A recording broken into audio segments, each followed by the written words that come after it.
Hello, everyone. I totally wasn't taking a nap and woke up way too late. Totally not.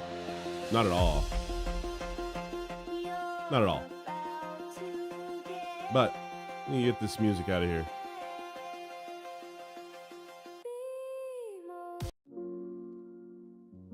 How we doing today? Any fun stuff going on? That's a cute song. Oh, thank you.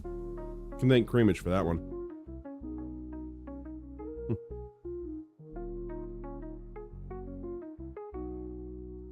Ow, I just seared my throat with hot cheese. Oh, sup, Westoid says sentient dildo. It's been a little bit since I've seen you, sir. How you doing? Seen you on my channel, at least.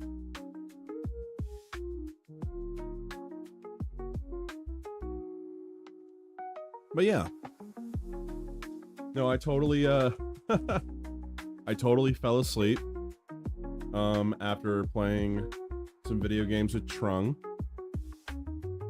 And my body didn't want to move until about 5 o'clock.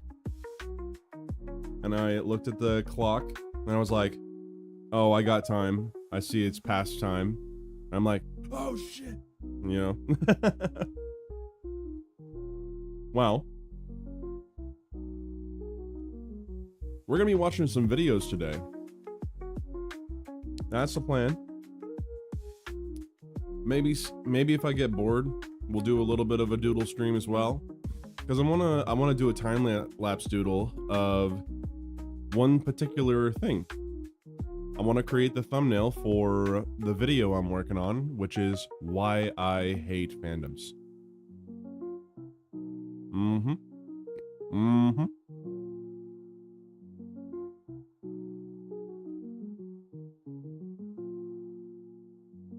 All right, so let's get some stuff going here. Trying to get my sleep cycles back to normal, failing, of course, naturally. Naturally, you are.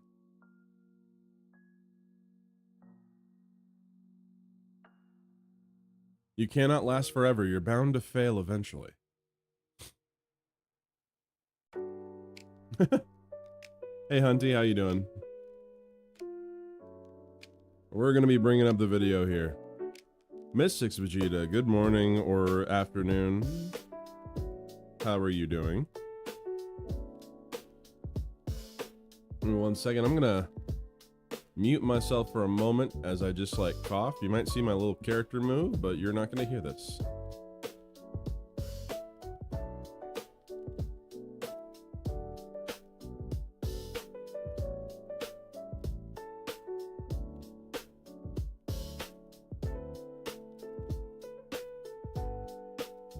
There we go. Left for a hot minute, come back, and then you're here. Yep. I am late to my own stream.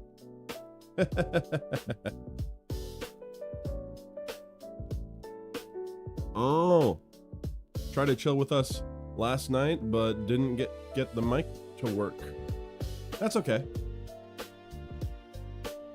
Yeah, like it's not a requirement to be playing the video game with us when we're doing Saturday Fight Night. It's just you drop by, feel free to have a conversation. Just know that I'm going to be playing fighting games. That's the whole thing. What? BMO late? Yeah. Yeah, I'm late. What about it? Okay, so we've got a whole bunch of videos in the React submissions thing, but there's a video that was just posted that I want to watch.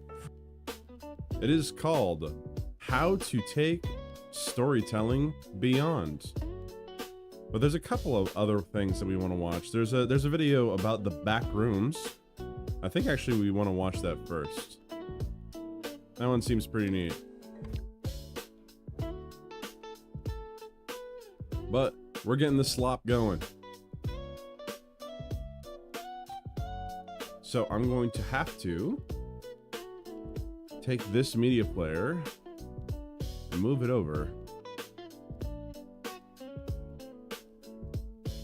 move you over. There we go.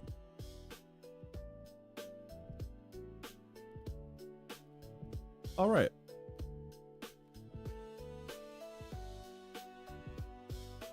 Back rooms like liminal stuff. Yes, sir. Yes, sir. Have you watched Dungeon Soup cartoons on YouTube? I'm pretty sure I have, yeah. Or snuff films. No, I'm not watching snuff films on YouTube. No, I'm not. No. No. Let me get this out of the way. This is by the Y-Files. We've watched one video from him so far. It's some interesting content, I guess.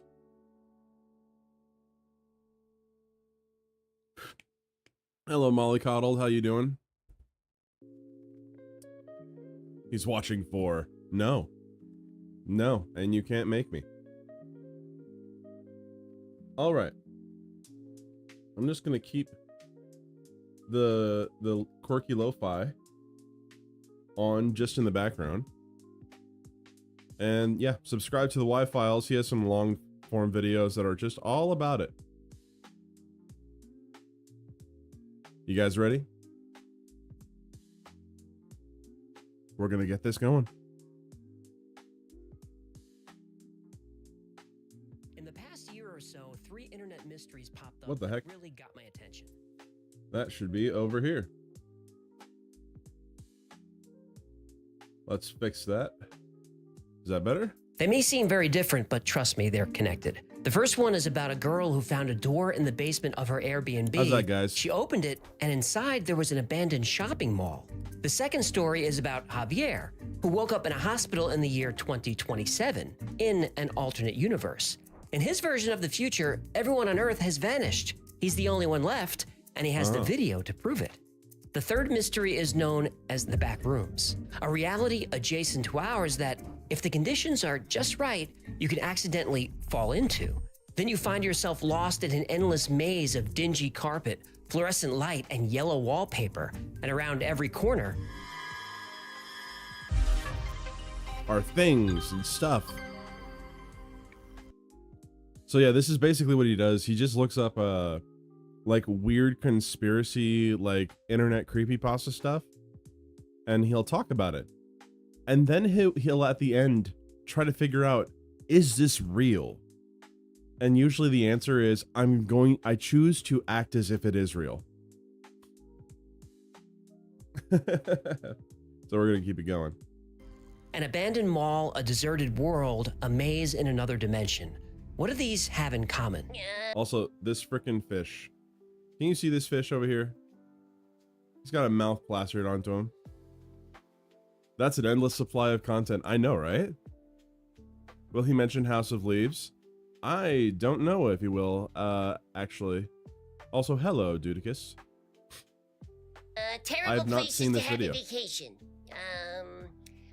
Good places to hide a body.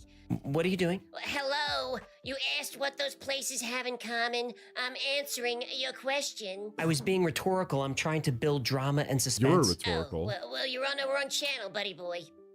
What these locations have in common is Oh liminality. God, the fish Or more talks. specifically, they're liminal spaces. A liminal space is defined as a place of transition, a threshold between two distinctly different points, signaling the end of one and the beginning of another. Liminal spaces do exist as physical locations, but they can also be an emotional experience. They occur during periods of uncertainty and major life changes. Events like a divorce or breakup, the death of a loved one, the birth of a child, moving to a new city, ending or starting a new career. If that All is your these real create name. liminality in our mind, How we meaning doing? our life before this event is over and a new period of life is about to begin. Liminality is the unease and apprehension we feel during this transition. Liminal I have a question. I have a question for the chat. Do you think that this is like his rehearsed studio voice, or this is his normal voice? What do we think? I think I'm gonna put up a poll for that. Is this his studio voice, or is this his normal voice?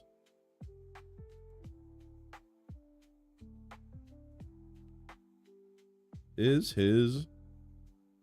Come on, learn to spell, Vimo. Is his voice legit?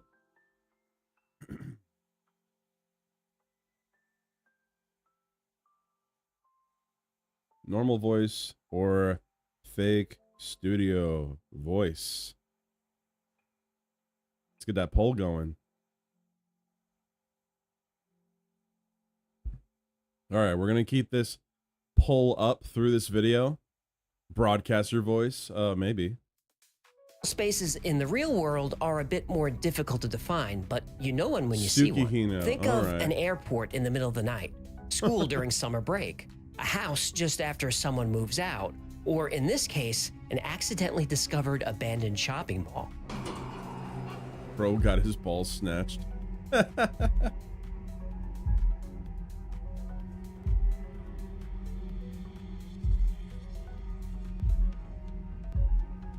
Okay.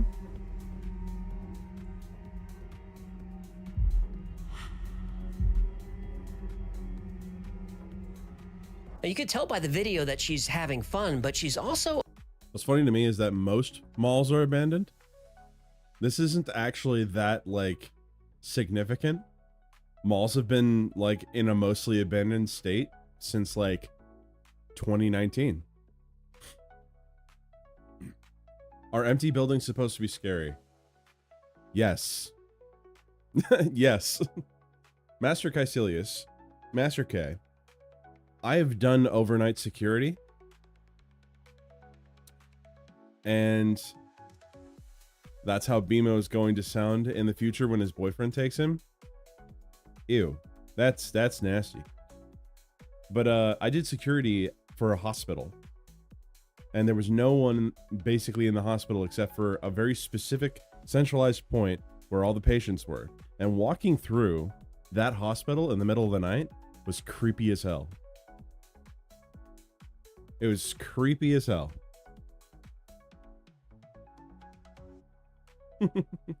a little uncomfortable. She's experiencing the anxiety of a liminal space. Now, while not all liminal spaces are so unsettling, the type of space currently coursing through the internet will have a few common features. They'll feel both familiar and strange. If you browse through photos on the liminal space subreddit, you'll come across many locations that you could swear you've been to, evoking a strange feeling of nostalgia for a place you've never been. Another common trait is that places are out of context, like a waiting room with one chair, I love it. a plane with no seats, a flooded metro station, or a submerged staircase. Have you ever watched a video of the Titanic on the bottom of the ocean? When you see the staircases and furniture completely underwater, this evokes liminality. This out-of-context imagery triggers anxiety similar to Uncanny Valley, the feeling that something is just not right. Liminal spaces are often places you might have visited as a child. Roller rinks are commonly thought of as liminal. Bowling alley. I have never had this experience before. Have you guys heard this before? Like, have you guys, like, ever run into this experience? Because I have not.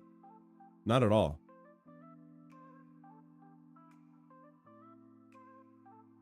Let's see, where is it? Dudicus says empty buildings can be filled with the hantavirus. Yeah, hantavirus. Let's go.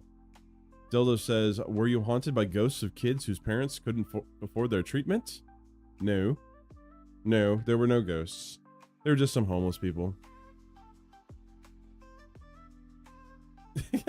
Squiddy says, this ship is supposed to have water on the outside. That's pretty liminal.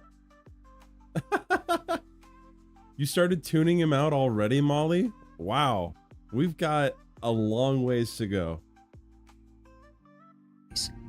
Arcades or an empty Chuck E. Cheese. The only thing scarier than an empty Chuck E. Cheese is a crowded Chuck E. Cheese. So true, though. Ugh. Horrifying. You got that right. But something you'll notice about all these places, they're empty. And that seems to be the most unsettling aspect of all. These spaces are transitional because they're in between places, not meant for anyone to stay very long. But they're still meant for people. Yet these sit empty, waiting to fulfill their use, waiting for people. People that in some cases never arrive. That's okay, I have that effect on her. All of us from time to time stumble into a liminal space. A supermarket in the middle of the night, an empty office, an amusement park off-season. But what if you woke up one day and the entire world was this deserted fish is and creepy. every space was a liminal space? Why does Timu Vsauce have blue lips? That's a very good question. Fernweh, nostalgia for a place you've never been. Anemoya, nostalgia for a time you've never known. TikTok has no shortage of quote-unquote time travel accounts. Some are Sure. entertaining, but they're mostly just goofy. But one account stands out Seeing a from the little bit, rest. Mr. Javier, Vegeta. a Spanish creator whose account is Único Yeah, you do, Sobreviviente, Molly, which don't means... lie. Come Only on. survivor. Oh, you speak Spanish now? Entiendo algunas palabras. Well, this Yo account... no diría que soy un experto. Okay, I get it. Do you mind It's if a I... fucking No hay awful joke. problema, amigo. Well, this account is unique because he posts actual videos of I'm gonna deserted need to department open up stores, something in order to watch the rest of supermarkets, this. even entire football stadiums. Javier woke up in a hospital in Valencia on February 13th, 2027, and claims to be in an alternative universe. Apparently, at some point in the near future, every human on Earth just disappears. I can't. He said that when oh my he woke God. up, I can't not see the blue lips now.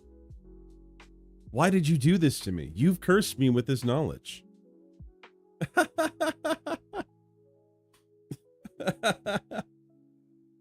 Like, his lips are seriously blue. I can't not see it. God damn it. he couldn't remember his name or where he lived. He went outside and everyone was just gone.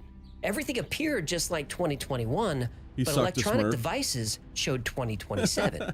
Now, his videos are fascinating, and I'll link to his account down below. And when you're watching, remember that Valencia has a population of over 800,000 people, and the surrounding Poor area has circulation. Yeah, almost he's 2 got to play with million his lips people. more. Smurf jizz, indeed. And despite Valencia being a big city, there are no people in these videos. He goes to random apartments. He just randomly tries to open the doors? That's a good idea. That's a good way to get fucking shot. He crashes at exclusive hotels.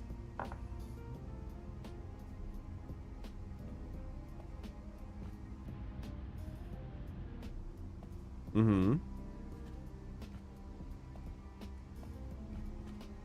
He accepts challenges to go to places that most people can't go.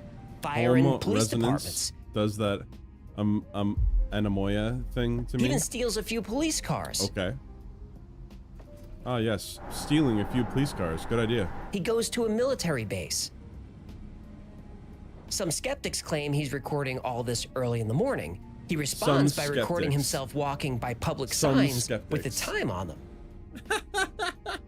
And there aren't many TikTokers who can reprogram a public digital sign. He's It's not challenged that to go to a hard. hospital, not an old deserted one, an actual modern hospital. And he does it. And he does it. A lot of the places he visits do have off hours, but hospitals are full of people 24/7. But not these. Javier also But not claims our these. two worlds are His voice is connected. making He's me able to very interact with uncomfortable. objects in his world, which affects objects here. For example, a Spanish television show challenged Javier by leaving a book hidden on their set and told him to find it and move it. He did. Te reto a que vengas aquí, al hormiguero. Aquí siempre hay gente trabajando a todas horas, desde por la mañana hasta por la noche. Tenemos seguridad 24 horas, así que es imposible que nadie pueda entrar. Mi reto es el siguiente. Voy a colocar mi libro. Oh my God. Mira, voy a meter el libro aquí, lo escondo, y tú vienes y lo coges, ¿vale? Aquí viene. Mira, ¿ves? Pum. Ahí Wants me to está. come and take it. A ver si eres tan listo, lo consigues encontrar aquí en el hormiguero y me lo enseñas. And when the studio went back to watch the security footage, you can see the door open and close. And just for a quick moment, you see some kind of figure flash by. He Mira, sounds mira, like the mira. creepy youth pastor we all have stories about. Es que te lo digo que lo vas a flipar. Mira, mira, mira, Hold mira, on. mira. Ahí, ahí. Wait. We all have stories about a creepy youth pastor? I have no stories about a creepy youth pastor. The youth pastor I had was cool as hell. What are you trying to say, Molly? What are you trying to say? Ay, míralo. Míralo. Mira eso. No. Míralo, míralo. No, pero ahí hay algo. What's the slip today? How's it going, love it? We are watching right now an empty world, a Now, it time would be travel, terrifying another to wake up dimension, alone in the world, liminal where every place you spaces, visit the is a reality different in liminal between. space. But worse than that would be waking up in a single liminal space that goes on forever. And that place has a name. Pastor Smith the told back me rooms. God wanted him to touch me. Is that not true?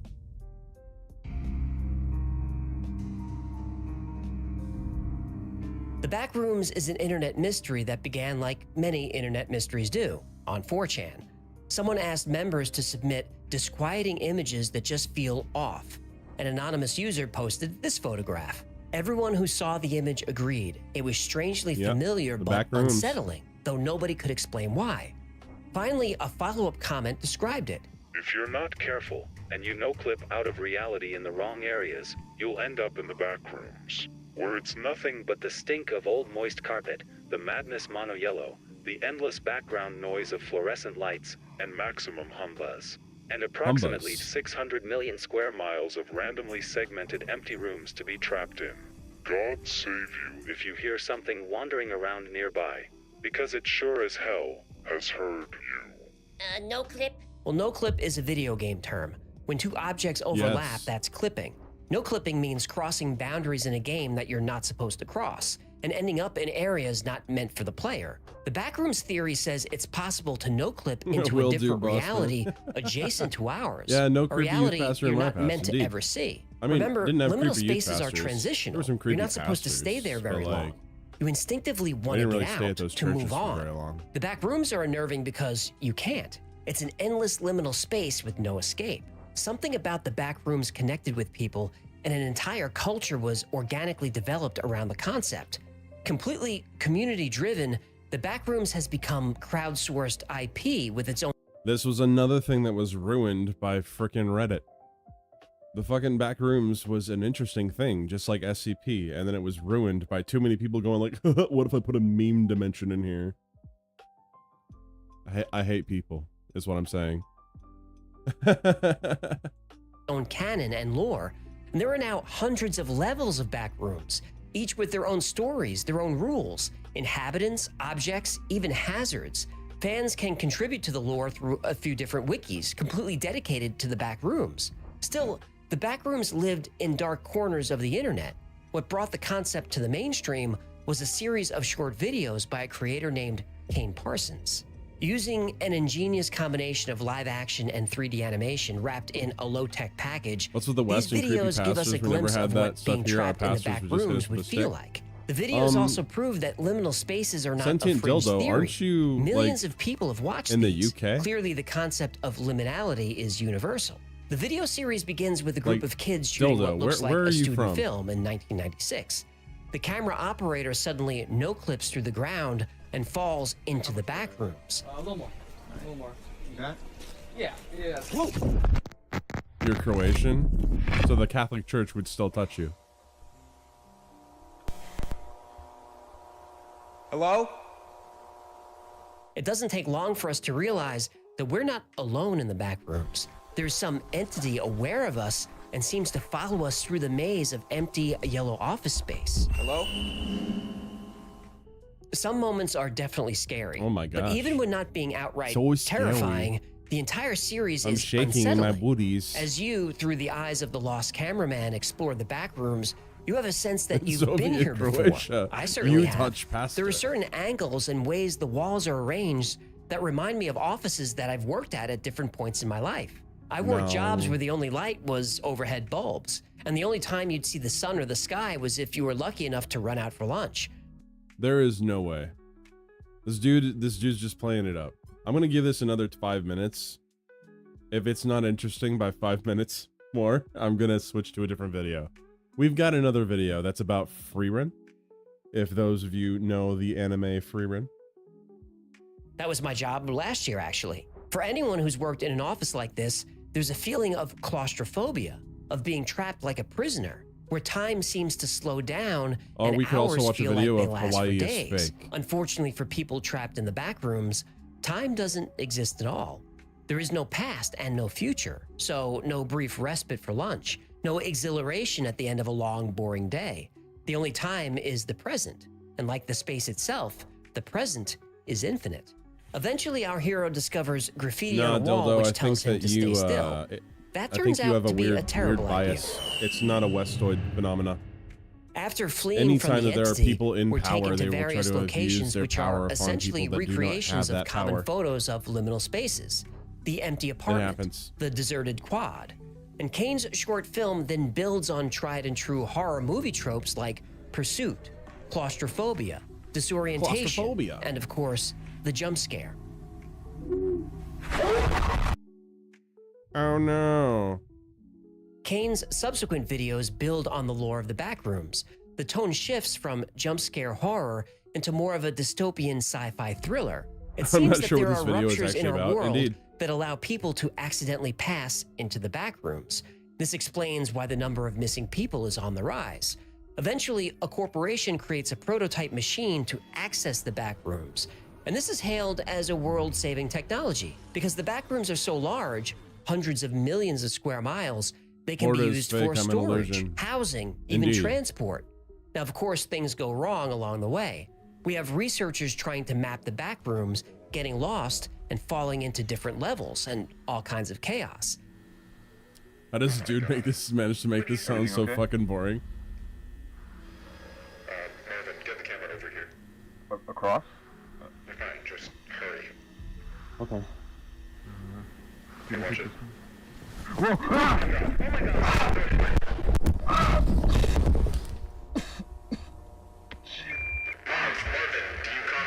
The series is still ongoing, so subscribe to Kane Pixels if you want to see what happens Kane next. Pixels is but you don't interesting have to stuff, at wait for least. Kane.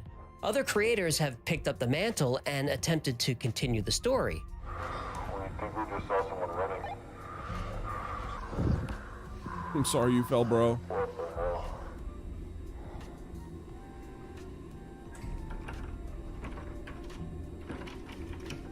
Oh, we already passed. Oh, that's the jump scare. That's what it is.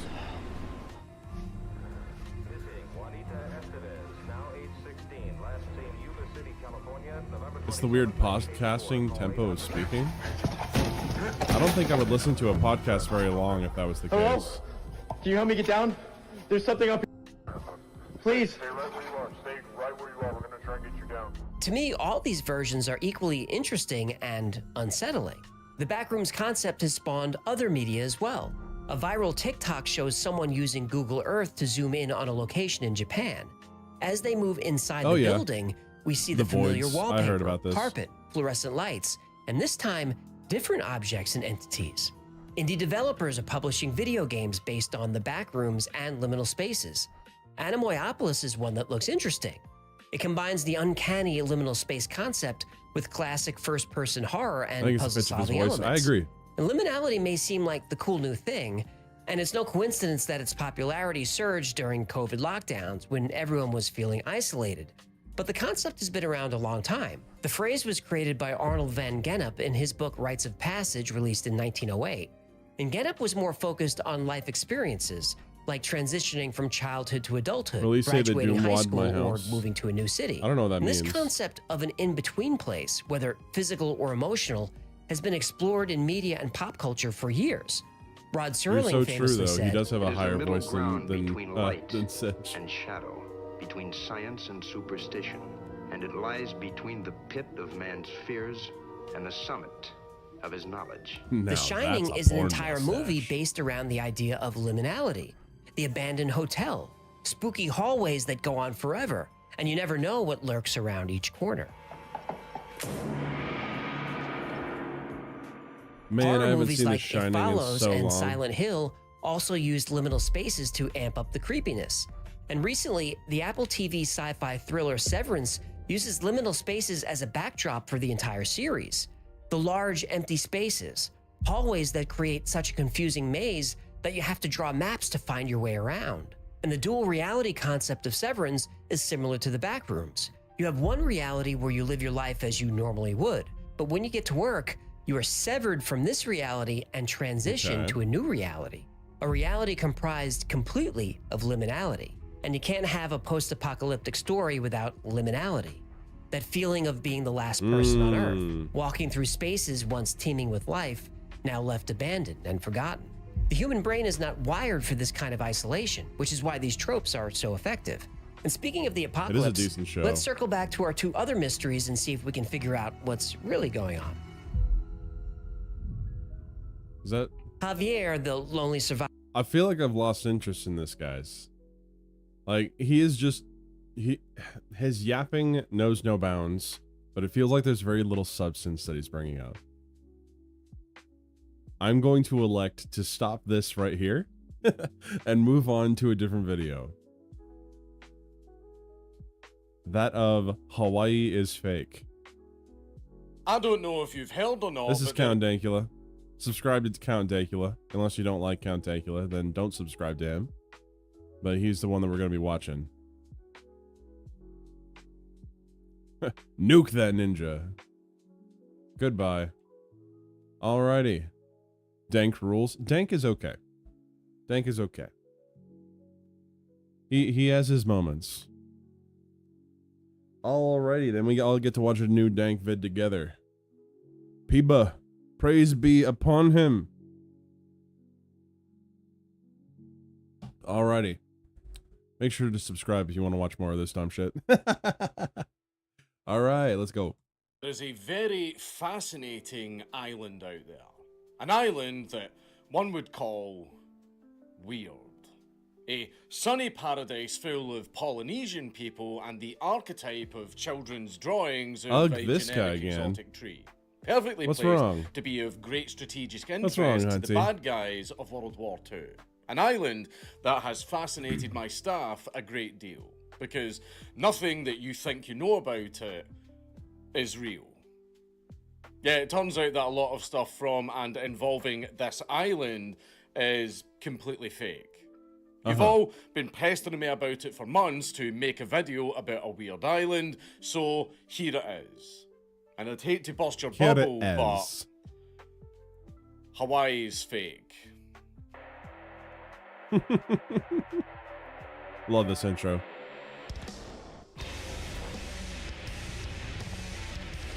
Now I'm so like curious.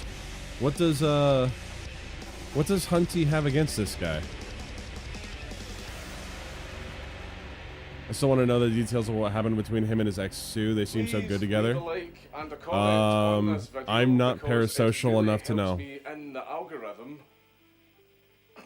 Oh, it's you. God, have you seen him anywhere?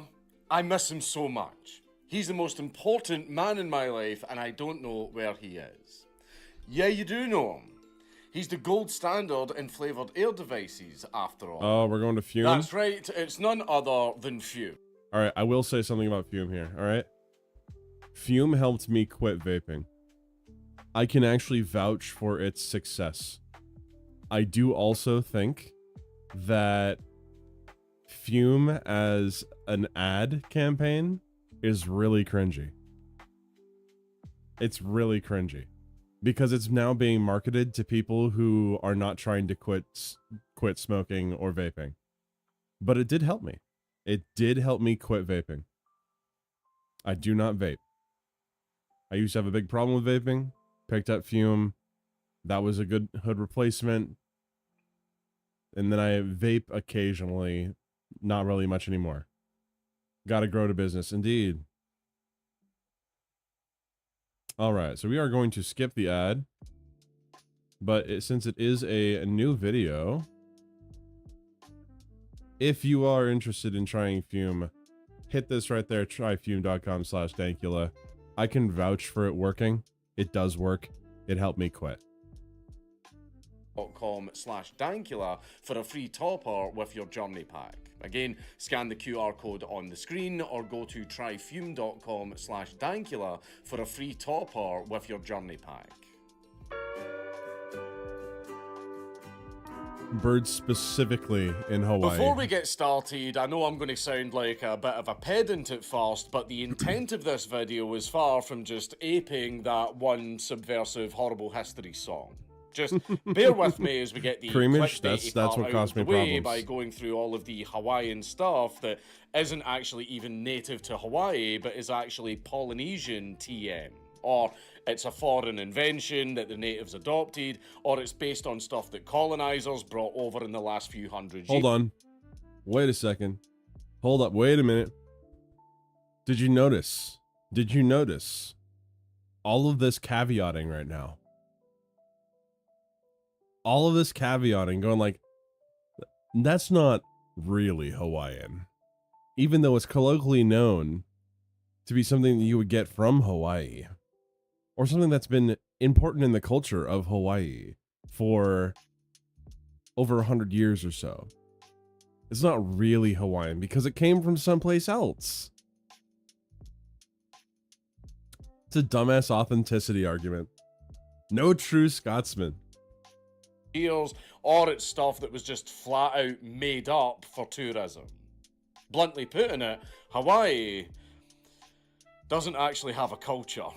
You see, Polynesians are known for having moved around a lot. I know this because my children are Hold on. Let's bring that back up. Where is it? Flat out made up for tourism. Where is it? Bluntly putting it, Hawaii doesn't actually have a culture. Yeah. Come on. You see, Polynesians are known for... Okay, so I have something to unfortunately admit. When I was working construction and working at a lumberyard, there was a guy that I worked with who said that he was from Micronesia. And when he told me that, I was like, no, you're not. Come on, Micronesia doesn't exist. Because it sounds like a fucking joke. And then I learned Micronesia does indeed exist. It is a thing. I'm a dummy. That's all I'm saying. Having moved around a lot. I know this because my children are 4 and 2 and I've seen Moana 351 times. And they'd have naturally brought a lot of things and customs with them from place to place as they settled new islands, including leis and surfing. Additionally, hula is a Hawaiian version of a form of dance seen all over the Pacific Islands. Yes, would you say that maybe Polynesian culture is Hawaiian culture? Dancing is Samoan, and tiki is actually a figure from Maori mythology. Californian businesses like Trader Vic's and Don the Beachcomber have a lot to answer for on that last one. And also, only one genus of palm tree, Pritchardia, also known as the Lulu palm, is actually native to Hawaii. And it's not really doing too well because of deforestation and the local pua, or feral pigs, which incidentally also aren't even Hawaiian, keep damaging them and eating their seeds. Being an archipelago, not all of the fake Hawaiian stuff is Polynesian. After Captain James Cook discovered the Sandwich Islands, which came to be known as Hawaii, the Sandwich Islands, other visitors left behind their own little doodads that became part of Hawaiian culture. For instance, the ukulele is Portuguese. And their flag, surprise, surprise, came from us. When Hawaii became a British protectorate... Hold on. What difference does it make that the ukulele, which by the way is not a Portuguese name, that is the Hawaiian name, the ukulele, is Portuguese in design or was created there. It is colloquially known as the instrument from Hawaii. What difference does it make where it originally came from? The guitar is not a Spanish invention either, and yet it is known for some of the best music to ever exist. On the guitar is from Spain. In 1794, in a deal struck with King Kamehameha I, the British colours were flown over Hawaii.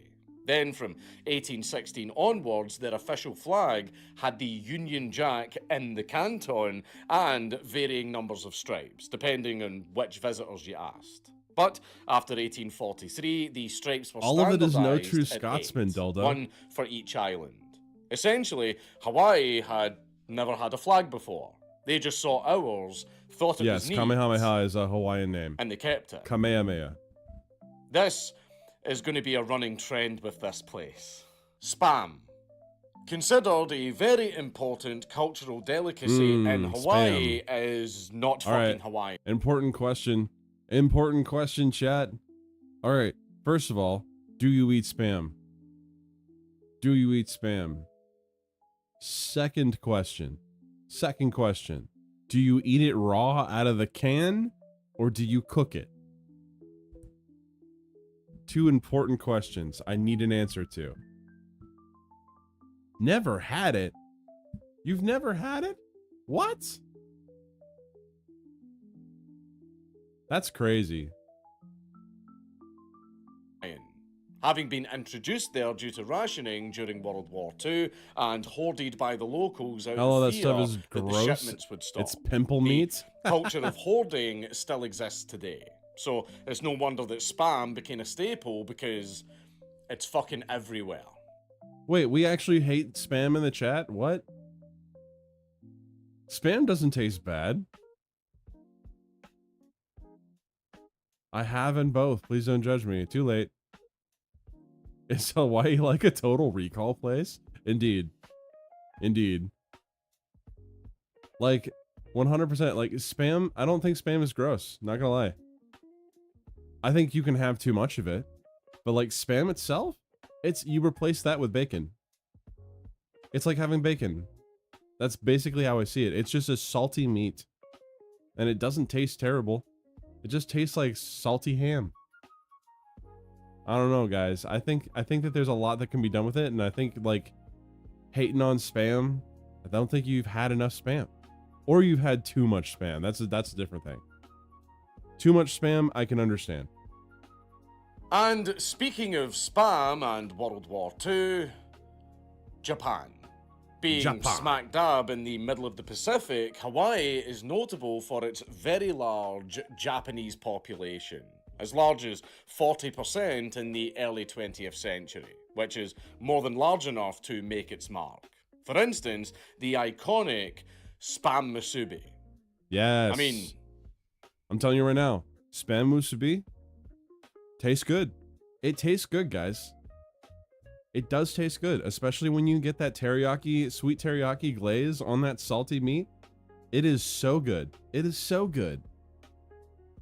I don't understand why you guys think it's gross. Like, I can't fathom it being gross.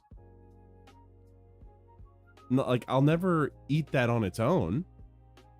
But, like, I don't know. Doesn't it taste like ham? It does taste like ham, at least to me. That's what, when I think of Spam, I think of ham. Bimo just likes salty meat. Indeed, I do like salty meat. Bimo likes salty meat. Fucking look at it. And of course, the Hawaiian plate lunch is clearly, that's just a bento box. Yes. That's literally just a bento box.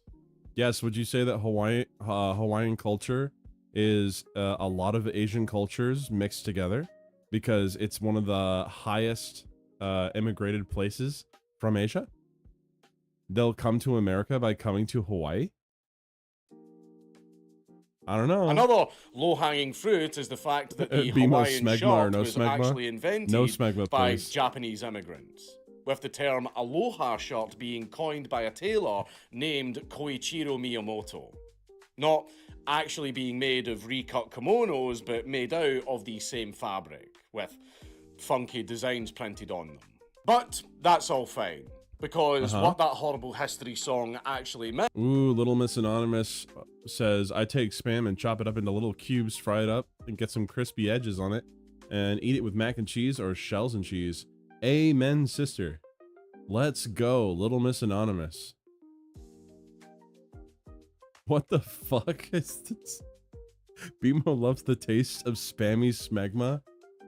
Come on, I don't need my mods to say that vile shit in my chat. Come on. Come on, why are you doing this to me? Why are you doing this to me? Disgusting. It's not gross, it's just terrible for you. It is terrible for you, yeah. It's really salty, so you need to have it in proper serving amounts. A whole can is not a whole serving. Best is that a series of affectations, however iconic, don't make a culture or a people. Just like how you can't teach someone how to be English by making them read Kipling. And besides, there's nothing wrong with a number of traits and sources from a region all coalescing to the point of ethnogenesis. After all, the British are the result of Brittonic, Pictish, other Celtic, Roman, to a lesser degree, Anglo-Saxon and Norman influences to become the greatest people to ever walk this earth. And Polynesians are pretty cool. I know that tiny women in the New Zealand Parliament have made the haka gay, and the bloodline vortex has completely sucked the life out of...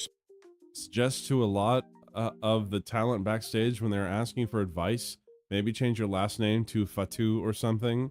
You may get more opportunities. Oof. Oof. Oof. SmackDown, but that doesn't mean that the All Blacks and Jacob Fatu aren't pretty fucking cool.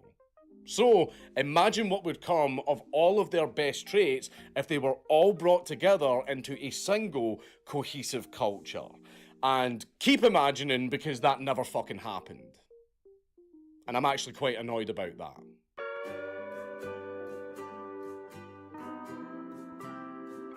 Before Western cultural mores took hold, Hawaii was governed under the kapu system, which was a series of taboos, the breaking of which was punishable by summary execution.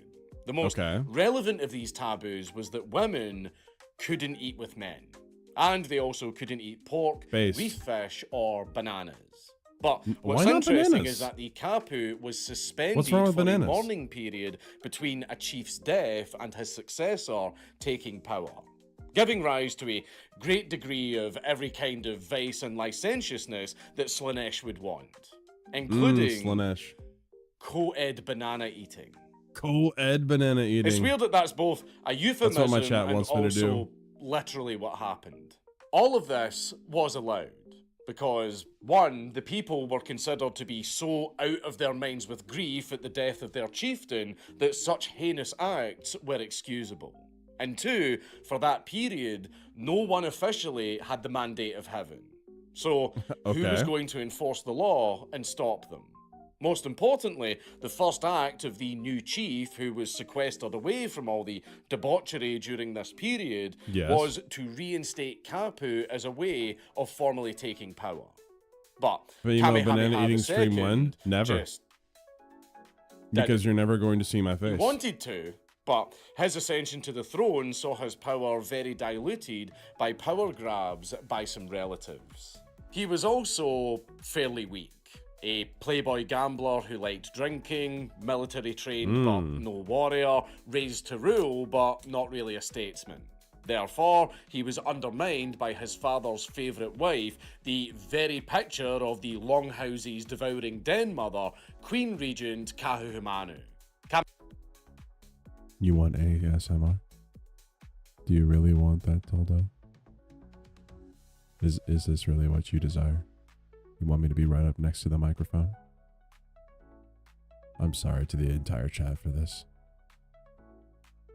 Kamehameha II was absolutely longhoused as, after a series of manoeuvres, he was practically forced to sit down for a meal with Kahuhumanu and his own mother. Not wanting to enforce kapu and kill the latter, the edict was instead spread that the kapu code had fallen. Billions must dine. Billions also, must dine. Extremely important piece of Hawaiian ancient culture Setting was destroyed by new women. bill. Now there's something that all cultures actually have in common. With the kapu code gone, Christianity arrived to take its place, and American missionaries and settlers basically made Hawaii liberal. The luau actually came in the wake of the collapse of taboos around communal eating, developing as a feast of stew consisting of meat, coconut milk, and the key ingredient that gives the feast its name, taro. Funnily enough, while Kahuhumanu converted to Christianity, Kamehameha II didn't, because he liked his harem of women too much. But he was less of a trad holdout than the last gasp of a culture that had just changed forever. And its governance was next. Subsistence farming on communal land gave rise to a capitalistic land market, cash crop economy, and British sounds like trading hub, Hawaii's as more pretty and more legit. Westerners actually visited Hawaii for pit stops on very long trans-Pacific voyages.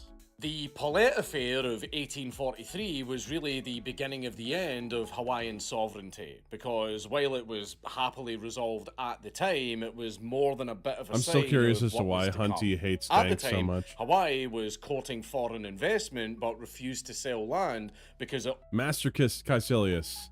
Plenty of Old Testament dudes had harems, and literally none of them went well. Literally none of them in the book went well.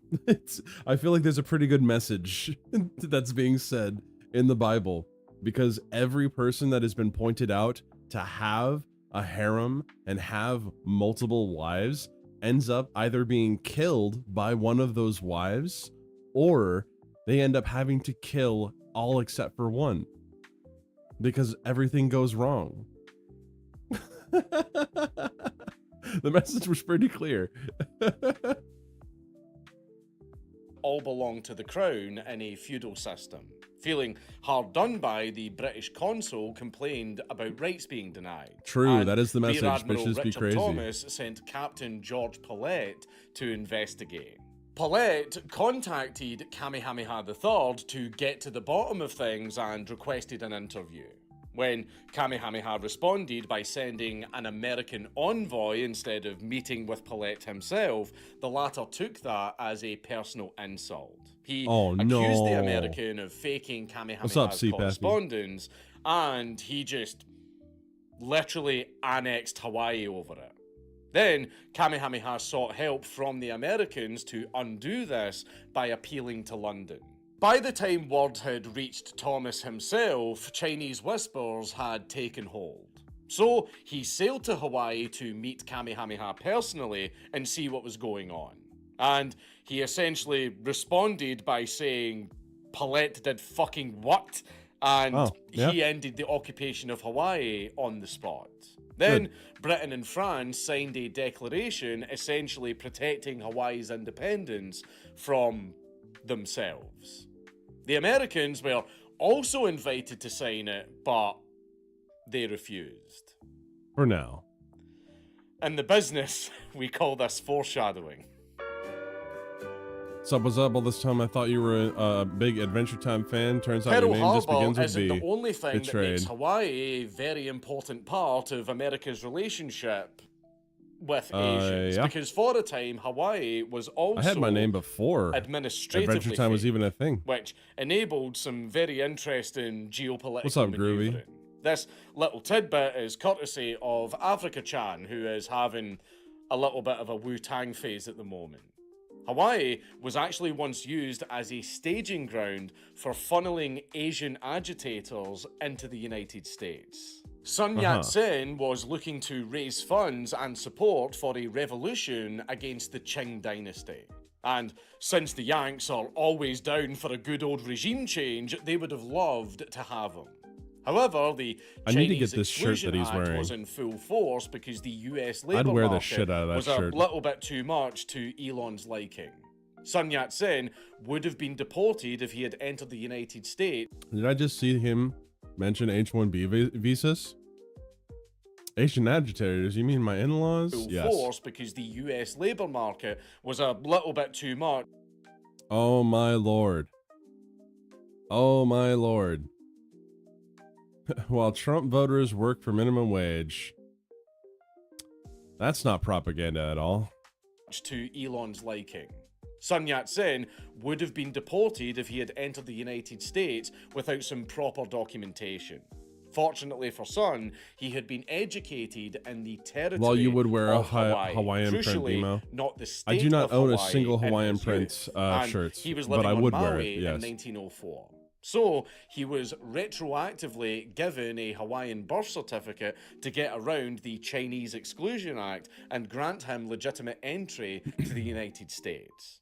About a century later, they did the exact same thing for Obama. Allegedly.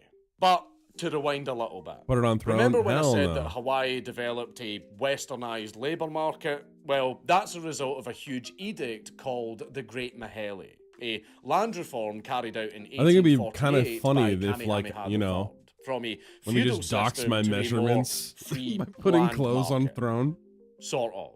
A third of the land would be reserved for the crown, another third for the local chiefs, and the last third for regular Hawaiian people. The Squiddy intention says, I was feel like protectionism, he's. ensuring that I just the feel like natives he's would having this maintain their conversation right unprompted to to their people own drinking on a lands. couch However, waiting for it to be huge over. amounts of it were auctioned Nah. off to the Americans and corporations by the Hawaiian 3XL. government. Many of Actually, those yeah, Yanks had 3XL is been what I usually born wear. in Hawaii as the 'Cause I'm a big descendants of dude. settlers, so one could cope that the land was still owned by Hawaiians. And let how that turned out be a lesson in how civic nationalism is the kiss of death for a nation and a people. But let's not go on that Wow. tangent. My kingdom for a pineapple. Hawaii was stuck as a de facto American colony. Holy shit, long wait a before it second. was I made. just missed this. Who understands what that pineapple means? Who understands what that pineapple means? Felipe Esparza, Esparza does a history pod, and they just covered Hawaii colonization. It's a high Latino take, but he's fun. Ed is really funny. That is definitely a swinging shirt right there. Jeez. Hawaii was stuck as a de facto American colony long before it was made formal. Also, But yes, the hold I that the wear Yanks had 3XL on because Hawaii I'm fucking still wasn't 6'3". enough. A few Like, it decades makes it after not- the Great it makes Mahele, the King length of the Kalakua shirts would a appoint lot ethnic more allies acceptable. to his cabinet to keep as strong a hold on what power he had left as he could. The sugar magnates and lawyers all banded together into a secret society called the Community of Safety, or the Hawaiian League. And in 1887, they used the local militia, the Honolulu Rifles, to force the Master signing K. of Sammo what became Hungs, known as is the one of my Bayonet role models. Constitution. It was named The so bayonet after the literal constitution. gunpoint by which it was signed. With the new constitution in place, suffrage became linked to land ownership, which completed the dispossession of the native Hawaiians because most of the land had been bought up by the Americans. However, their increased power didn't really amount to much when the 1890 McKinley tariffs fucked their bottom line. Squiddy says, I remember when it used to be a Reddit thing for pot smokers. I had one etched on my vape. Damn how things change. Yeah, you were being hit up by a little bit of a different company. Basically, the entire island was getting financially fucked over. So, they needed to push for the American annexation of Hawaii to get around these tariffs and economically save themselves. Meanwhile, Kalakua's successor and sister, Liliuokalani, tried to enact her own constitution that would re-enfranchise the natives and wrest power back into the hands of Hawaiians. But 1,000 armed men and 120 American Marines said The trouble I could no. have gotten asking people The coup if they was the last parry time that anyone while actually passing that around. acknowledged the tribal chief. Now Hawaii was ruled over by an American nightmare. Sanford Dole became the president of the Republic of That's a Hawaii beard. and pushed for its annexation by the United States. There was little meaningful resistance. And once it was in American hands, once and Party, for all, okay, in I got you. 1898, with Dole as the governor, it was go time. was Dole's go first time. cousin, once removed, James Dole, founded the Hawaiian Pineapple Company, which was eventually acquired. I just need to go back for a second. Who ever thought that this haircut was a good idea? What the hell is this? This is awful. This is a 2 out of 10 cut. This cut says I have dead bodies in my basement. Why? Why? The parted hair like that and keeping it really short is diabolical. Absolutely diabolical.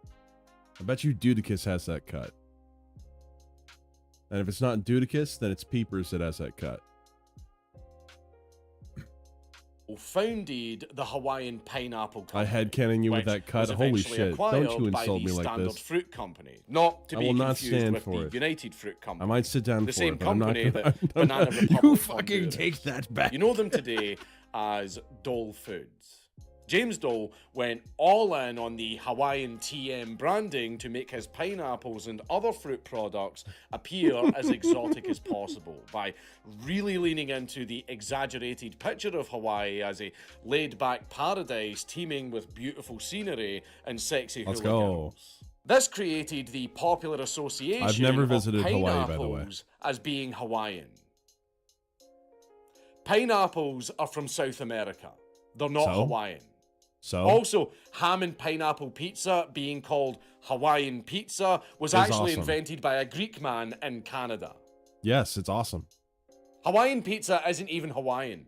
Who The cares? corporations pulled the country out. Why does it fucking matter? It's called, like, everyone knows that Hawaiian pizza is not actually from Hawaii. It's called Hawaiian because it's got freaking pineapple on it. And even though pineapples are from South America, they are also grown in Hawaii. I'm so fucking done with this stupid shit. I know he's just messing around, but holy shit. Pizza is also not Hawaiian. Indeed. Did you know that pizza is not Hawaiian? From under its own I prefer people and pepperoni left pineapple the to entire ham pineapple. population Never had that. stuck on the dole because American foreign policy has always been hell-bent on forcing unwanted fruits onto other countries. And after We need a taking stream Hawaii's reviewing land, art of they what were your now viewers coming think you for look its very like. culture. My viewers would have to The actually scenery try that and they draw advertised first. isn't even fucking real, by the way. Waikiki Beach is made out of sand imported from California just a century ago. In fact, it's so fake that about a foot of it erodes every single year and they have to keep topping it up. And? Even Hawaii's fucking beaches aren't real. And? Lilo gets stitched up. What does So, stitched up mean? what's the point of this video? Oh, wait a second. We've covered the low-hanging Reddit The tier lack of skill would make it pedantry, and better. we've discussed how Hawaii fell victim to American Your autism imperialism. is getting the but better of you. Those aside, I'm not even what makes autistic. I wish I had Hawaii that so excuse. painfully fake? Well, it didn't have to be this way. Hawaii could have transcended its Polynesian roots and developed into a proper cultural ethnogenesis. However, two things happened. What is a proper One, cultural Hawaii was ethnogenesis? forcibly Americanized as many of its practices were banned. And two, Absolutely. Yanks Make sure changed to their like mind. the stream. Why, you might ask? Well, the How do you pineapple industry in subscribe? Hawaii isn't anything like what it used to be. Despite pineapples being considered as Hawaiian, Hawaii produces only about 0.1% of the world's pineapples. And to take its place, commercial So what? flights began to take off after World War II. Therefore, Hawaii is still under the same sort of regime. But the whip hate hand olives. changed from the Yeah, pineapple olives taste good with plutocracy other things. to totalitarian tourism. What was left of Hawaiian culture after its liquidation was brought to the US mainland. Think I know what BMO sent looks like? back as a You have no idea commercialized what I look like. bastardization by Not a tourists clue. who showed up and asked, where are all the Not a tiki clue. bars? Where are all the sexy brown Where girls are on the all the tiki pineapple bars? tins? You know, like, the dregs of Hawaiian culture were brought back to the fore, but tailored to American expectations and made a little bit more family friendly. Not wanting a topless mascot, You're really telling me coconut that bras were added to Pineapple the hula Express costume. isn't from Hawaii. They're not cultural to Hawaii at all. They were just Yes, stuck a in there coconut by bra is not a advertisers to thing. make Hawaii a little bit more commercially palatable. And it just makes it look insultingly cartoonish. And grass looks skirts hilarious, that honestly. emphasize swaying hips weren't actually hula dresses. They were just grandfathered in after being sexualized by servicemen during World War II. Apparently, Okay. they loved a bit of bush. It's almost So, as if a lot of the things that cultures people know change about over time. Hawaii, like the very first things that Traditional pop into their head when practices Hawaii change gets over mentioned, time. were all just exaggerated or completely made up marketing or advertising for either tourism or fucking fruit and aren't even part of their culture. This sort of thing is essentially why a Next lot you'll of tell me Scottish Taco people Bell isn't don't like authentic. Indeed. Braveheart. And why the Kazakhs do have a good case for hanging Sacha Baron Cohen in the street. Now, Oh, but to Borat be was fair so to the good, though. Americans, the Hawaiians really did themselves no favours at the 1893 Chicago World's Fair, where they danced and played music adorned in flowers and grass skirts to lean into the stereotypes. I mean, Okay. you kind of have to when you have A only coconut bra limited is scope definitely a to thing. I've seen represent them as in much of Spencer's your Gifts. culture I don't even as know what possible, Spencer's Gifts is. even if a lot of that culture was completely made up by advertisers. Is that the Countries the hosting the mall Olympics store tend that's to do just the the same pop thing culture in store, their like Hot opening Topic, but for ceremonies. people that don't want to go to However, Hot this Topic? performance only began the Western Flanderization of Hawaiian culture. Not only is there the problem of California and its consequences with okay, all it of is the the novels and kitsch, shop. That's what I tiki thought. I'm bullshit, thinking but we're the thinking word of the same thing, aloha, aren't we? which is steeped in different contextual meanings, like the Polish kurwa but wholesome, is now Kurwa. just a stock word that tourists say to feel cultured. Like boomers Cultured? saying gracias after ordering tacos. And luau's still privately conducted dinners. I have a really funny story about that, actually. All right. I have been to Mexico. All right. I've been to Mexico. And I didn't know much Spanish when I went to Mexico. But there was a lady named Sue that went to Mexico with me. Okay. I went on a church mission trip. Okay. That's why I went. This was in 2016. I had just graduated high school. I just graduated high school the year before, and we were now going on a mission trip. And there's a lady named Sue. And Sue had a heart of gold, okay? Sue had a heart of gold. She always wanted to be helpful, but she could not speak the language at all. I could speak a little bit of Spanish. A little bit. Sue could not speak it at all. So there was a moment where she's trying to find the Harley Davidson store in Ensenada, okay? We were in Ensenada, and she sees a guy that's wearing a leather jacket, like a sleeveless leather jacket, he's just sitting down on the street drinking a beer. And she walks up to him and goes, hola, sir. Would you know where the Harley Davidson is? And he's like, no English, no English. And then she's like, oh, do you know where the Harley Davidson store is? Like, she just say it slower. And she's trying to be nice. She's trying to just get information. She's not trying to be rude, but she's being rude as fuck. Like, she very much would have been considered a Karen if this were the modern day. Like, if this were like in the last 4 years. It's just something that just makes me laugh when I think about it. She struggled so much to learn any sort of Spanish while we were there. Ma'am, he is Mexican, not deaf, indeed. I'm just gonna say English, but slower. That's really funny to me. By Hawaiians on special occasions are now practically themed cabaret for the public, including singing, dancing, and plenty of other Hawaiian TM culture that you can buy tickets for every single night, even though under the original Hawaiian Kapu code, that shit wasn't allowed. And as if this couldn't get any worse, the Hawaiians who aren't enslaved by the tourist industrial complex don't even get to stay there. Next, you'll because say they that have been rainbows priced aren't the Hawaiian. fuck out of ever owning any property in their own homeland. If you I don't understand that meme. Woman come, woman go, men come, pineapple.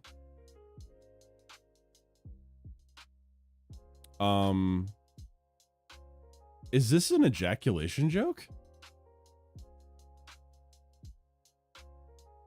I've been trying to teach BMO about Spencer's, but it keeps delegating my comments. I'm on live chat, bro. I can see you. I can see you, Paffy. And I have been in many a Spencer's, okay, for multiple different reasons and purposes. I am very well aware that they sold adult items. My aunt thought that she could speak Spanish was legitimately just an add-on, just add an L and an O to whatever she said. That is really fucking funny. Oh my gosh. I went to Juarez and the guy I was with paid some dudes to, quote, watch, end quote, the car. I'm pretty sure those were the same guys that would have stolen the car had we not paid them. Yeah, probably. Juarez is one of the most dangerous places in the world, so good on you. The fuck out of ever owning any property in their own homeland. If you think the pantomime in Hawaii is a humiliating farce, bear in mind the fact that there are more Hawaiians in fucking Las Vegas than in Hawaii.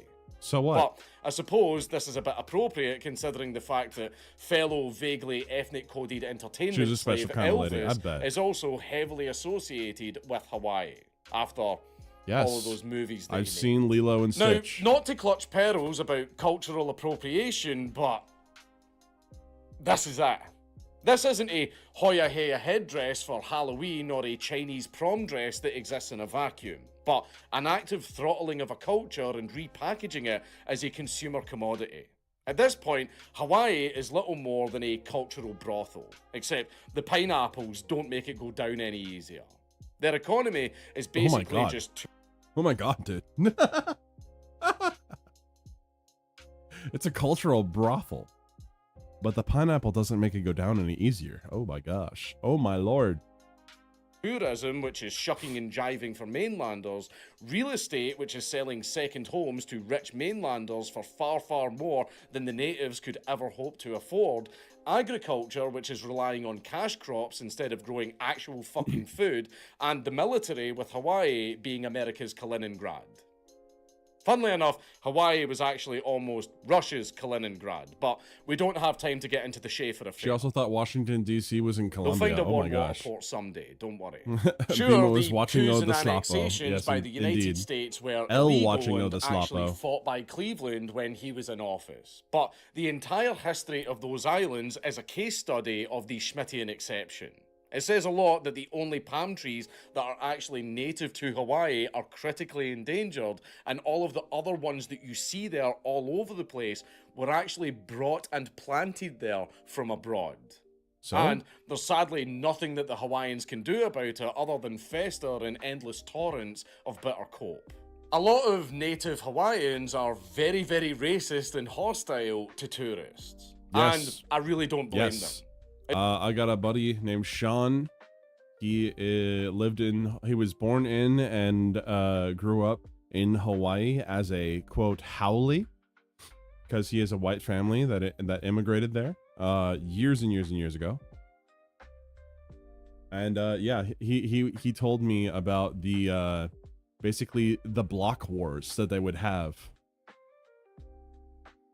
Is White Lotus good? Are you talking about the drink or are you talking about a show? Season 1 of I've never even heard of White Lotus. I've never heard of it. Huh. It's no wonder that they hate the Haoles or non-Hawaiians. Of course, like with any hot button topic, there's an SNL skit making fun of this very phenomenon. It proved controversial because Westerners thought it was culturally insensitive. But the Hawaiians didn't care about that. They got annoyed because it said the quiet part out loud. Oh, also, The Rock is yet another thing that isn't Hawaiian. He's Samoan when he feels like ruining wrestling, and black when he feels like ruining movies. Another kind of cope is a series of... I must interject. You can be both. Did you know that you can be both? Did you know that you can be both black and Hawaiian or Samoan?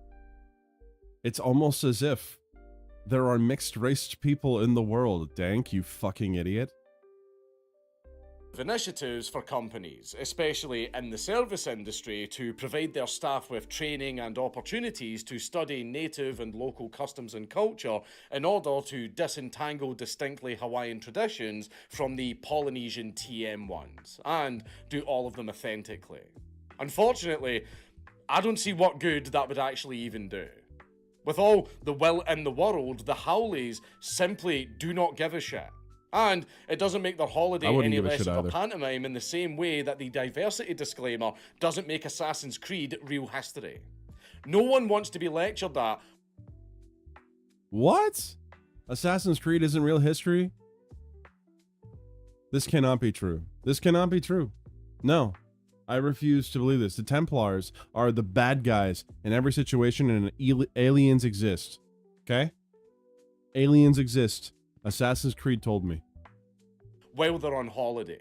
So shut the fuck up, put the pina colada in the glass, and dance for me, bitch. To wrap up with a hot take, I honestly think that losing to American cultural hegemony is a lot worse than being conquered by force. The old Anglo-imperial model of you can keep your culture and customs, but you will grow the cash crop and sell it to us is one thing, but having your culture and your people turned into a fake and gay Disney-fied product is a garish plaything for what a friend of mine calls a fat, lazy, feminine, dysgenic mass of mulatto people is something else entirely. Wow.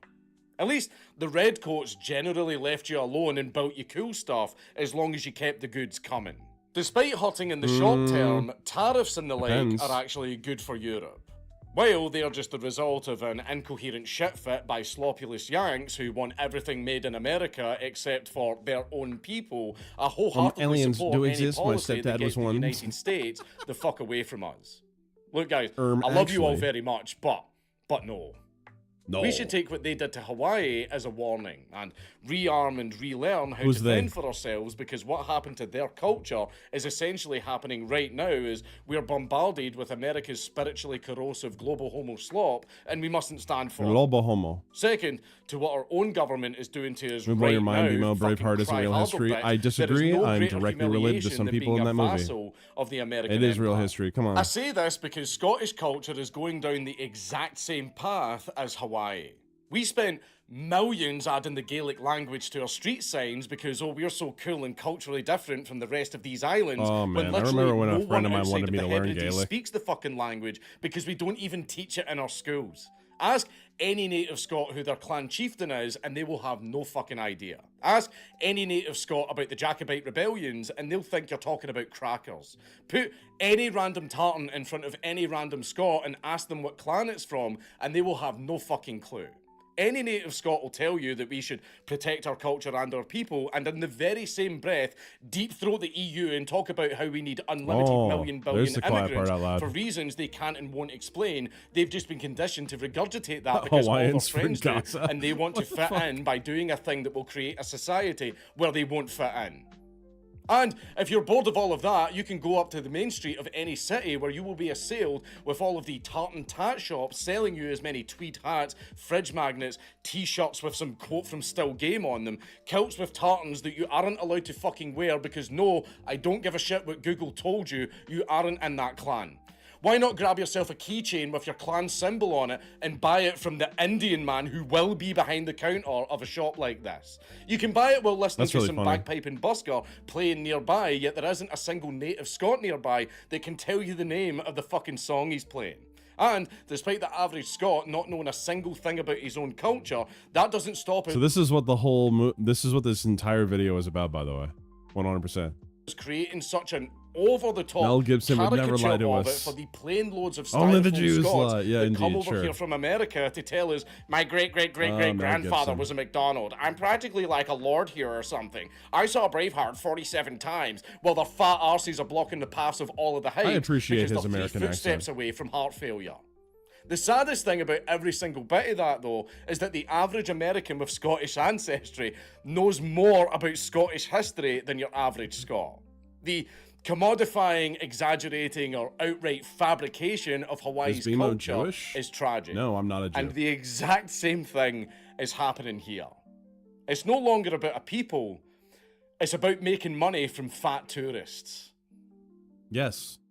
It is almost. It's almost as if tourism is important to, you know, being able to make your country run. Doesn't mean that we have to be nice to BMO now. You wouldn't be nice to me even if I paid you to be nice to me. What are you talking about?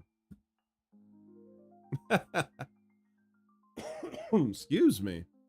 Well, that was Count Dankula on Hawaii is Fake. That was definitely a video of all time. A little bit of that was kind of frustrating because I don't know. I'm not super into the idea. Now, let's see. What other videos would be interesting in here? I'm looking through here.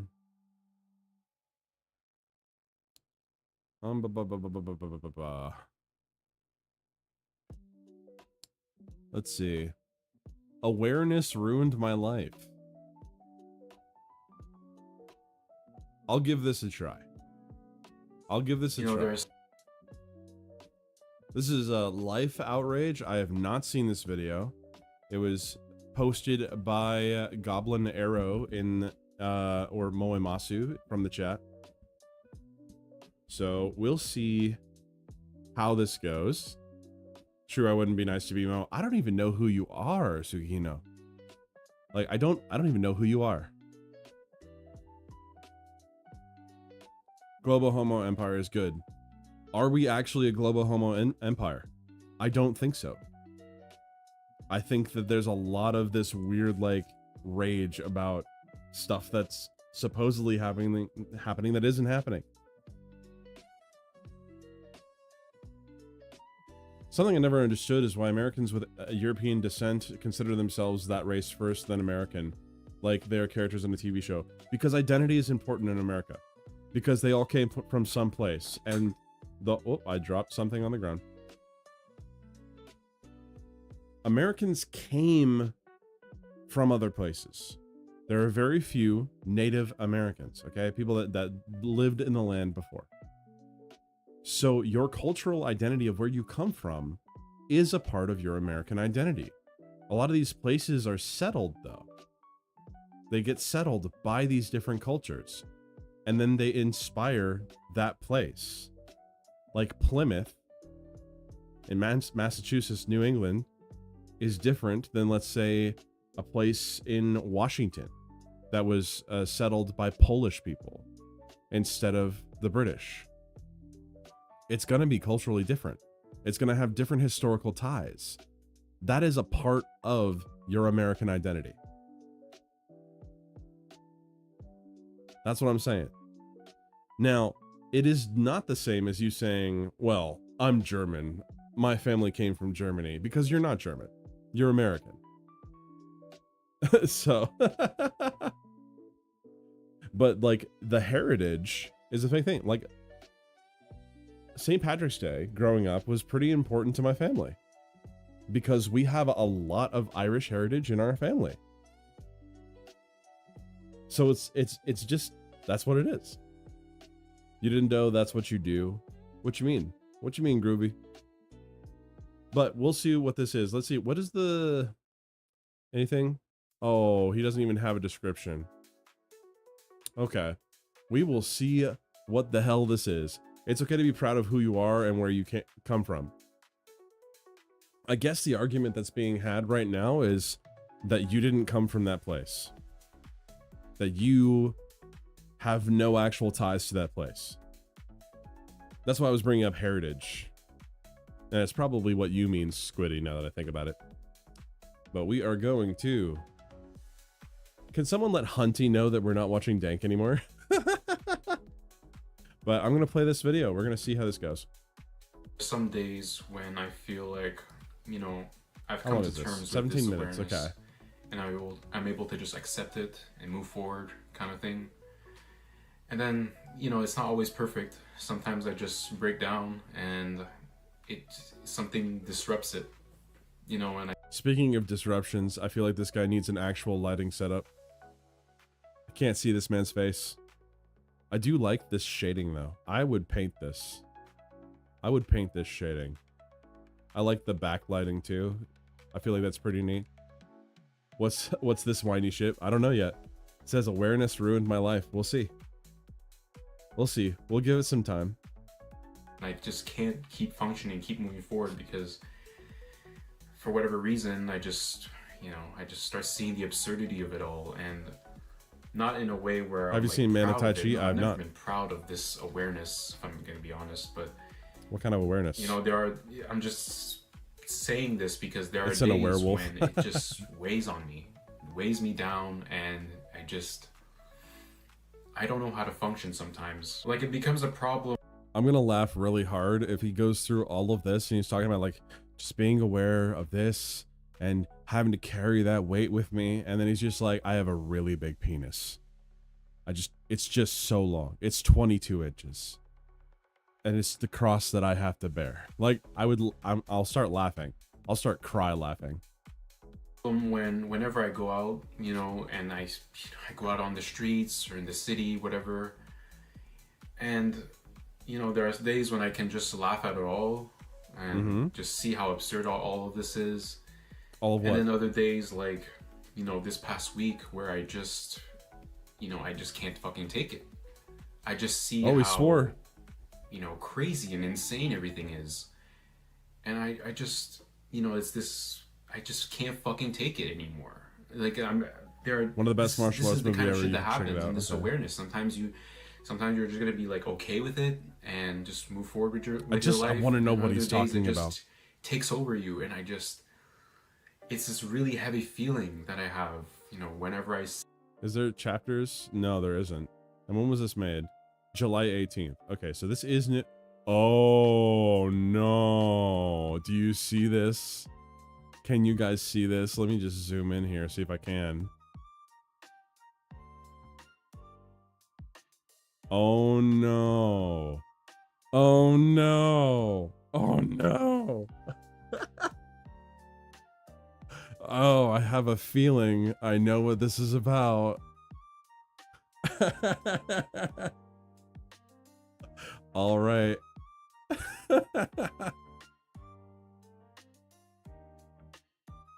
Okay. Anti-work. We'll see how this goes. So now I understand what he's doing. He's going to talk about how he's not fulfilled in his life. He doesn't feel like he has time to do anything.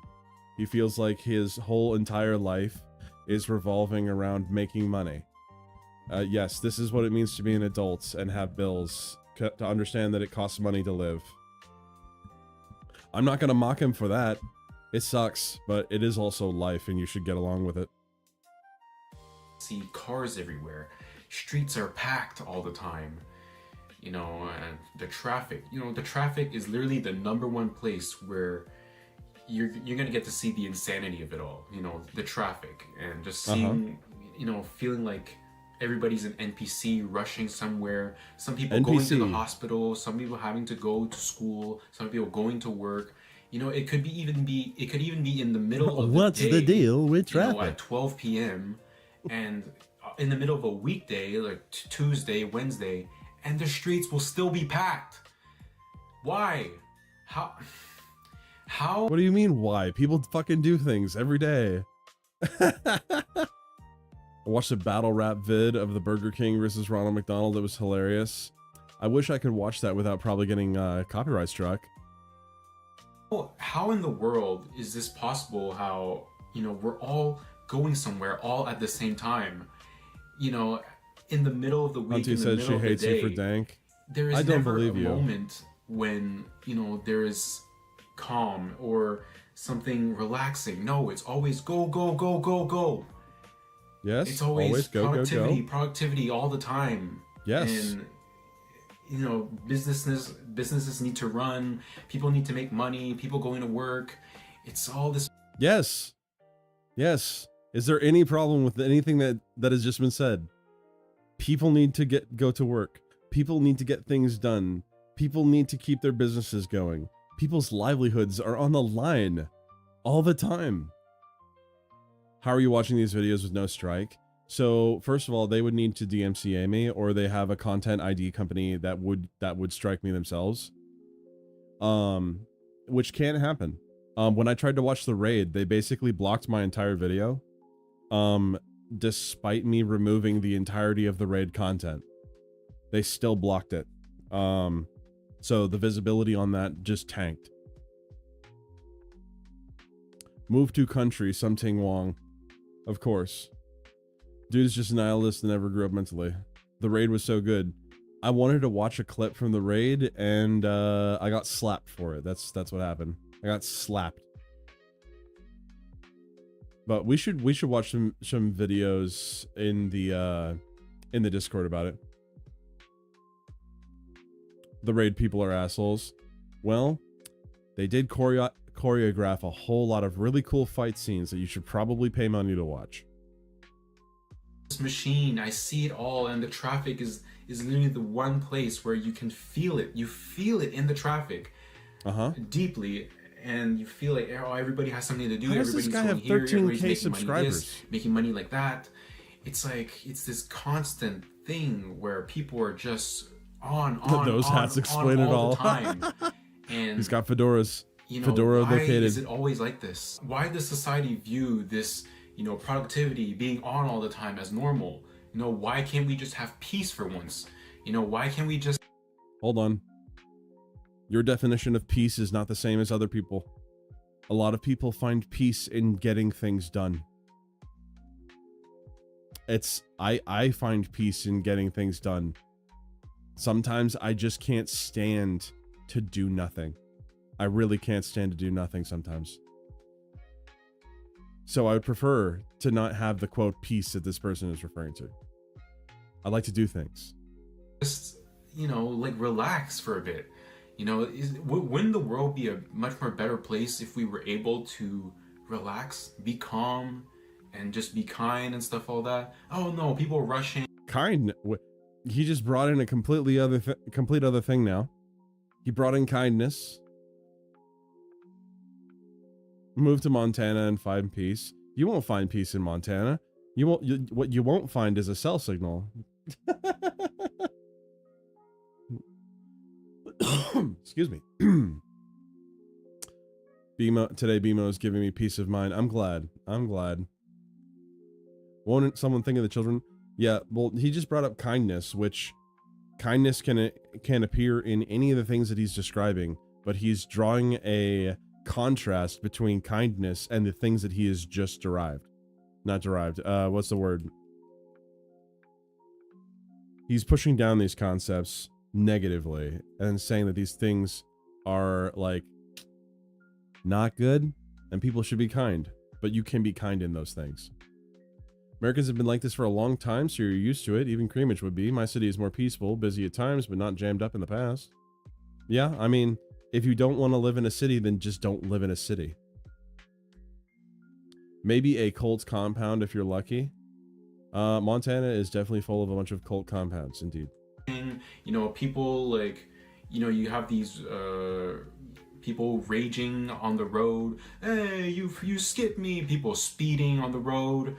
And it's like, I see all of this and it's all absurd, you know. Oh, you skipped me, blah, blah, blah. It's like, why what cult are we can I so join petty? yours? Why No, is because I'm not a humanity cult like master. this? It's ridiculous. You know, there are people everywhere. Like, I mean, there's always something going on, you know. People going to the hospital, and hospitals live in a city, will still live in be a hut in a packed bush. in the middle of a fucking day, because...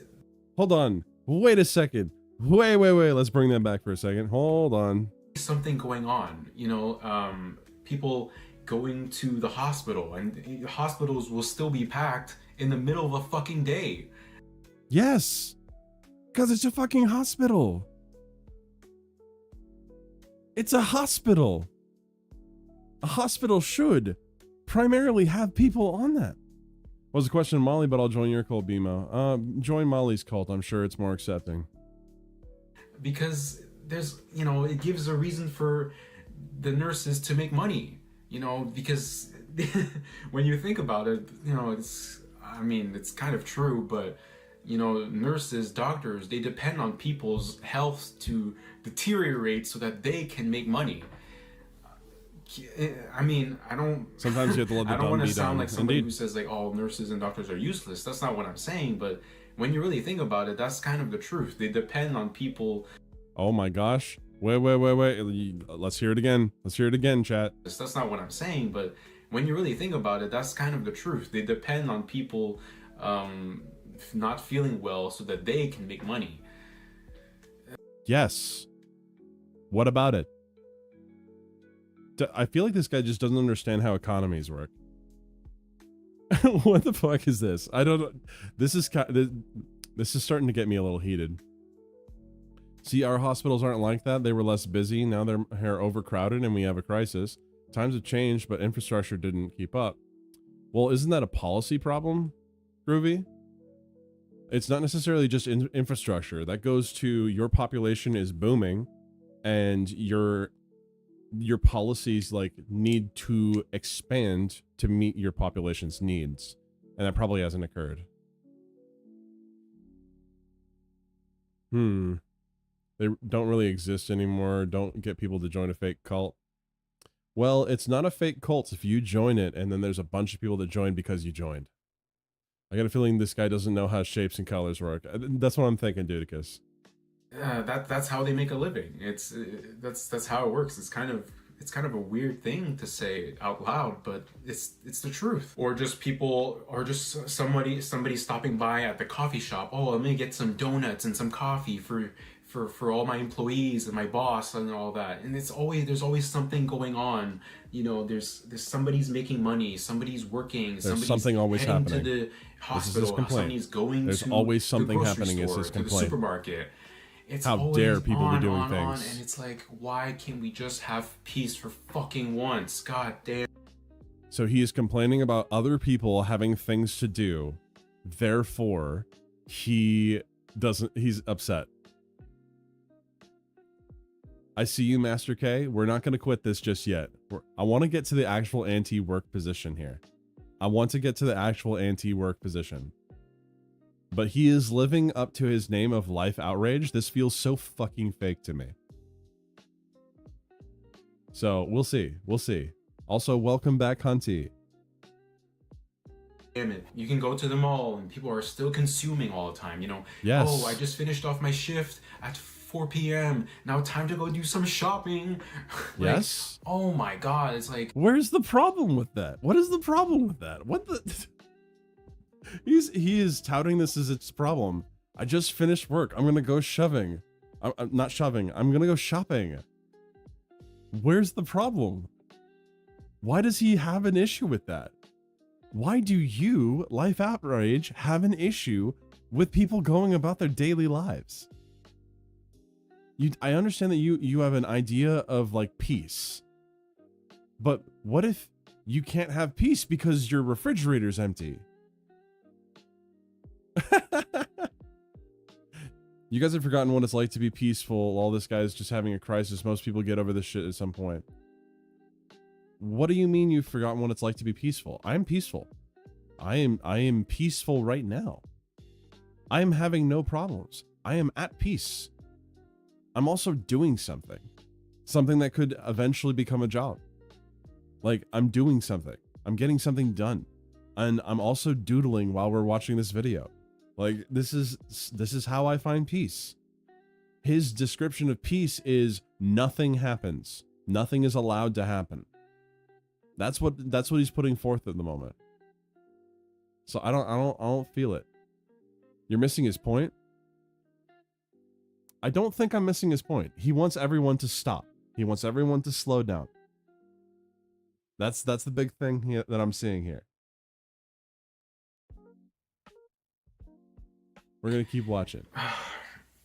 like, but the traffic, have you thought about it? Something has to keep running traffic all the time. It's just, you know, it just makes just random time stuff, for me to go Master shopping so I can cope through this reality, so that I can feel better after this long work day where I got my soul sucked away for a few hours and my boss probably yelled at me or something. I don't fucking know. I'm at a point where I can't just view these things as normal anymore. And I say this a lot actually on this channel, but you know, this awareness, it's a curse and a blessing. You know, sometimes the awareness I can feel like, you know, I can actually wake up and see the world for what it truly is, so that I can kind of avoid the fakeness, avoid the pretending and stuff like that, so I can actually be my true authentic self, be myself. Can you not be your authentic self and also do those things? Because what all I've heard him do is complain about what other people are doing that's affecting him. I'm not hearing him take responsibility for himself at all. At all.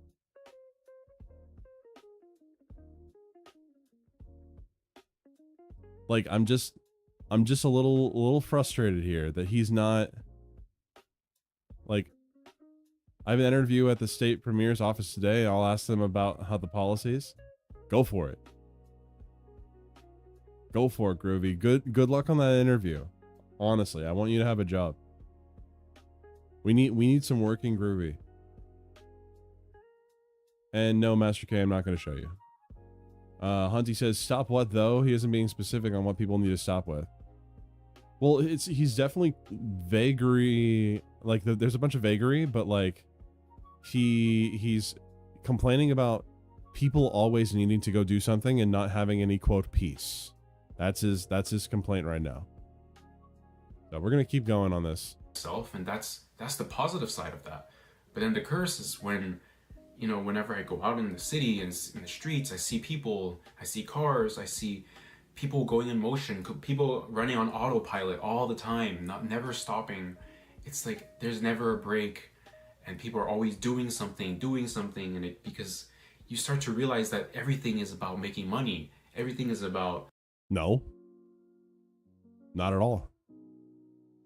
He said, like, one of his big complaints that he said a little earlier was that he is saying he had a problem with people getting off of work and then going to go get groceries. So this can't be the case. Yeah, there's more to it here. There's got to be more substance, I'm hoping. Keeping the machines running, keeping the economy flowing, because that's how the world runs. And there is something awfully wrong about that. I just don't think that this is living. This Dildo, is that's not right, living. This right is there. Just, projecting because he hates his job. This is just robotic behavior, but that's normalized. You know, this is sometimes the I'm lamest eating manifesto food I've ever and, seen. You know, this awareness takes over in a bad way, and I can't even look at my food, you know, and just be like, oh, I'm hungry. Sometimes I look at the food and I'm like, oh, somebody had to work, somebody had to suffer so that I can have this food right now. And it's just... What the fuck? Wait a second. Oh, what is that? Then cook at home. Then cook at home, bro. Why are you so upset about a person that made that food for you? That's not suffering. Unless you call literally all work suffering. This is ridiculous.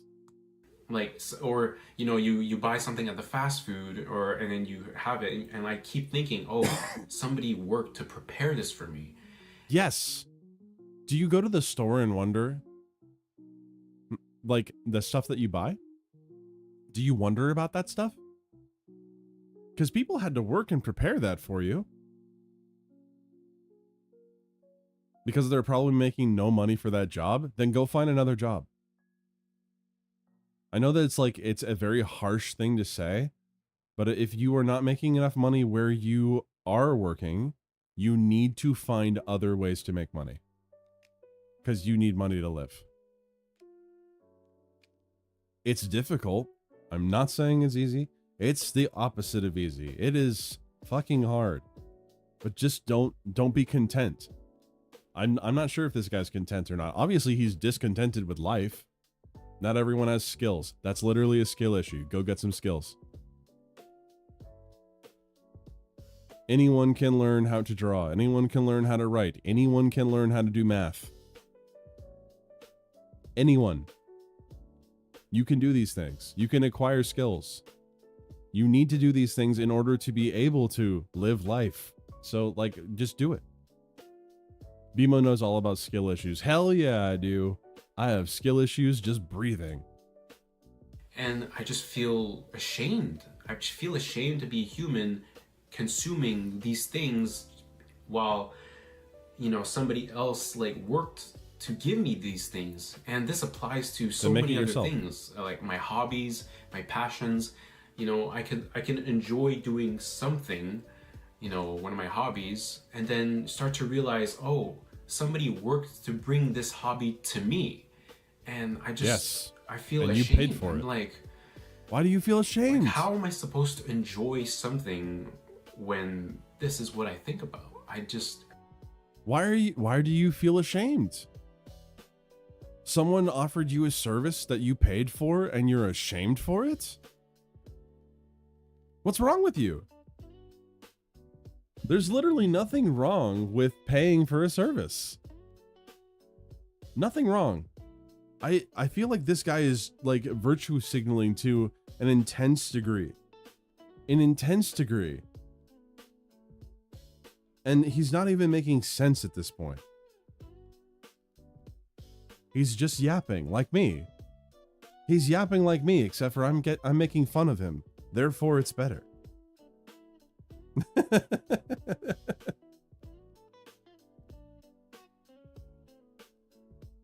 This is the lamer version of Survivor's Guilt.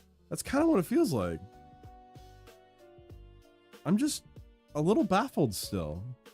I know what he's saying. Okay. Could you explain it for the class? Could you explain what it? Could you explain for the class what this means, Groovy? Because I don't speak this. To me, it sounds like he's whining about stuff that he can personally change. And he doesn't want to personally change because that takes work. And he's ashamed when people work. Some people pay for BMO. Yeah, some people do pay for BMO. I appreciate it. If you do want to pay for BMO, I have a tip link as well. Right there. We're going to watch a little bit more of this, and then we're probably going to drop this and then go to a different video. And again, I don't think about this all the time. Sometimes I can just check out and be like, okay, I just go with the flow. And then other days, like right now, like this past week, this is all I've been thinking about. You know, I keep thinking about how, you know, millions of years ago, people were living in communities, you know, being close to one another, having shared values, you know, peace. Yeah. I mean, I'm not saying it was perfect. Notice he brought up peace again. Perfect. I'm not saying it was all peaceful. I'm not saying that they didn't struggle, but there was something definitely more authentic and real about the way people were living millions of years ago. How do you know that? How do you know that? What are you basing that off of? I feel like you're just yearning for a time that you were never a part of. That's it. You're yearning for a time that never existed for you. And you can do that. You can. Squiddy says, I regret requesting the non-anime video. Well, don't worry about that, Squiddy. The next video we're going to is that anime video. Animoya or Animoya is a bitch. Sure. And I think that there is a time and place for it. But also, you gotta realize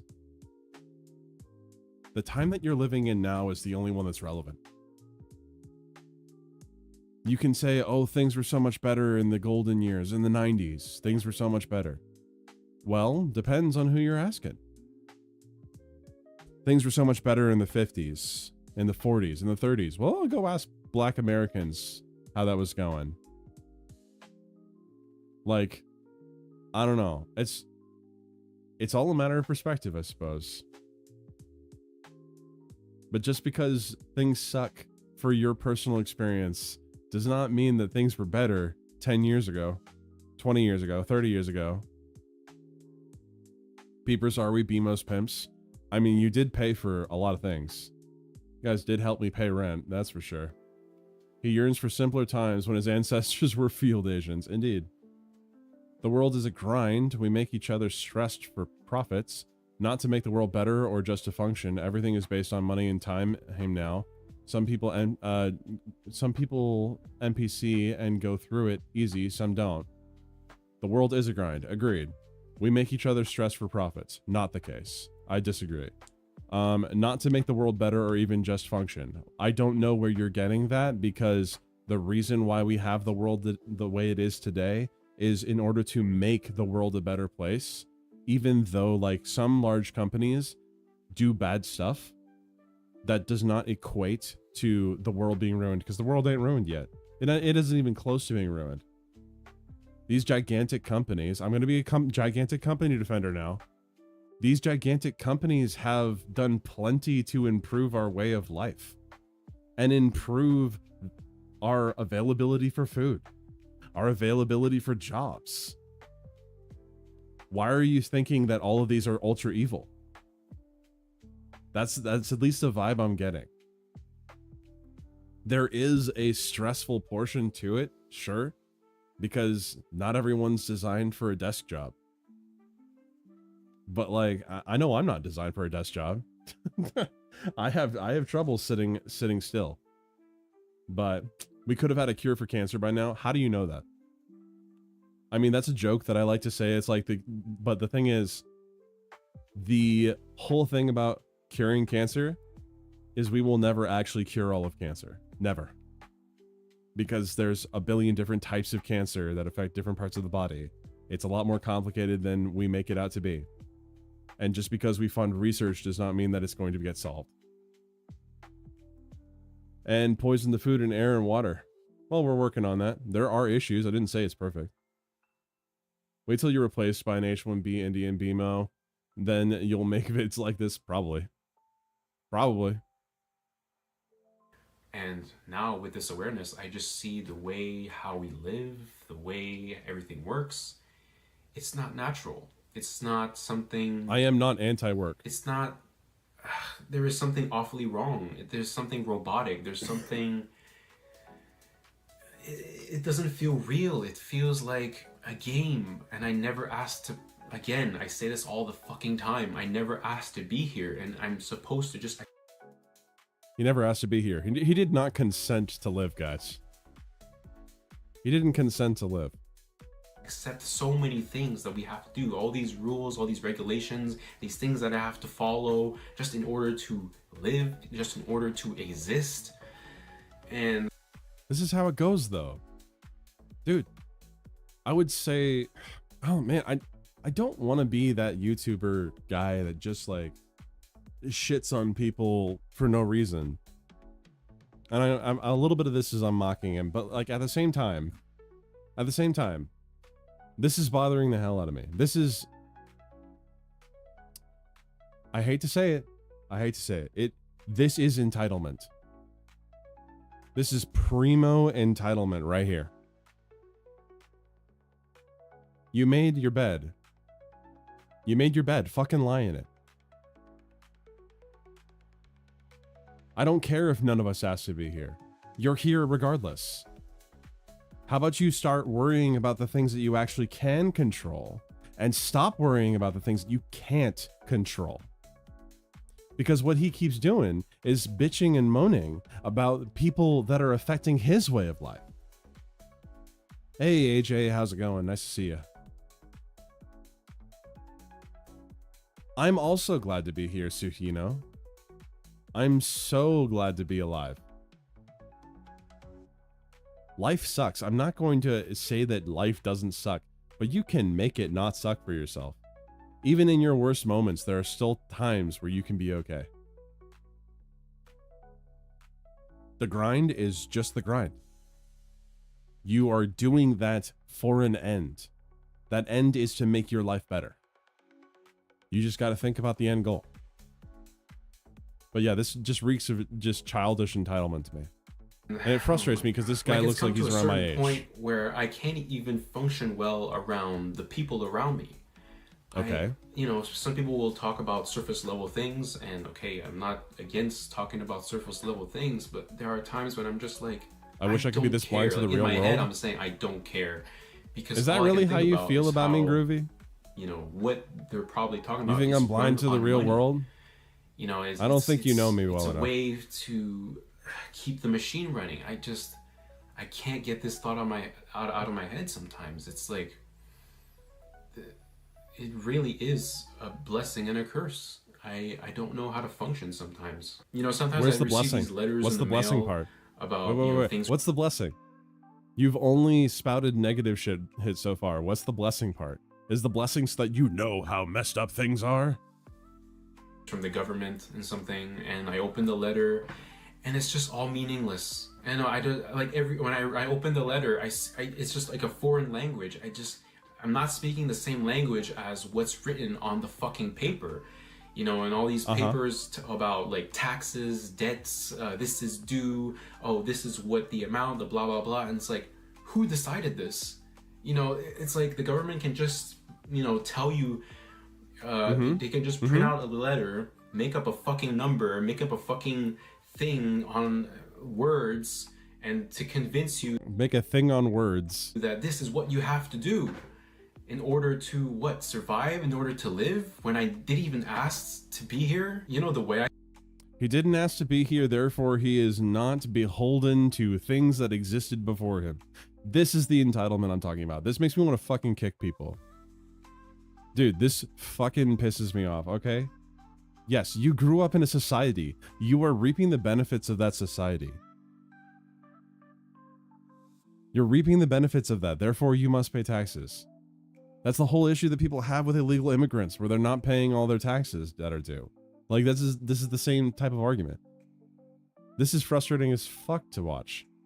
I'm gonna give this a couple minutes more, and then we're moving on to the free run video, okay? I've almost had enough with this guy.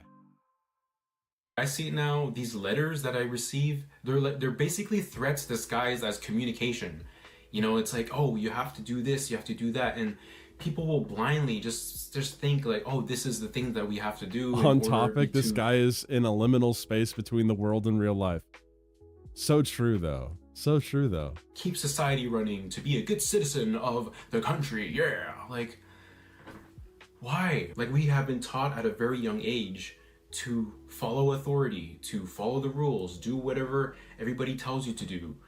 And now I see these letters, and I see them as... I'll show you the fucking letter. God damn it. It's these things. It's these things. These things are meaningless. Like, burn them. Burn them. I just can't, like, they're nothing to me. It's just, it's not real. It's just not fucking real. It's, no. No, it is real. It is real. It is real. You just don't want to accept that it is the case. If everybody in the entire world just says like, oh, this is not fucking normal, we can actually bring changes into this world and no, it is normal. Make something happen. And you know, the unfortunate truth is that I believe that sometimes I just think that that's just never gonna happen. At least not in my lifetime. You know, it's like people are too they're too ingrained into the system, into the way everything works.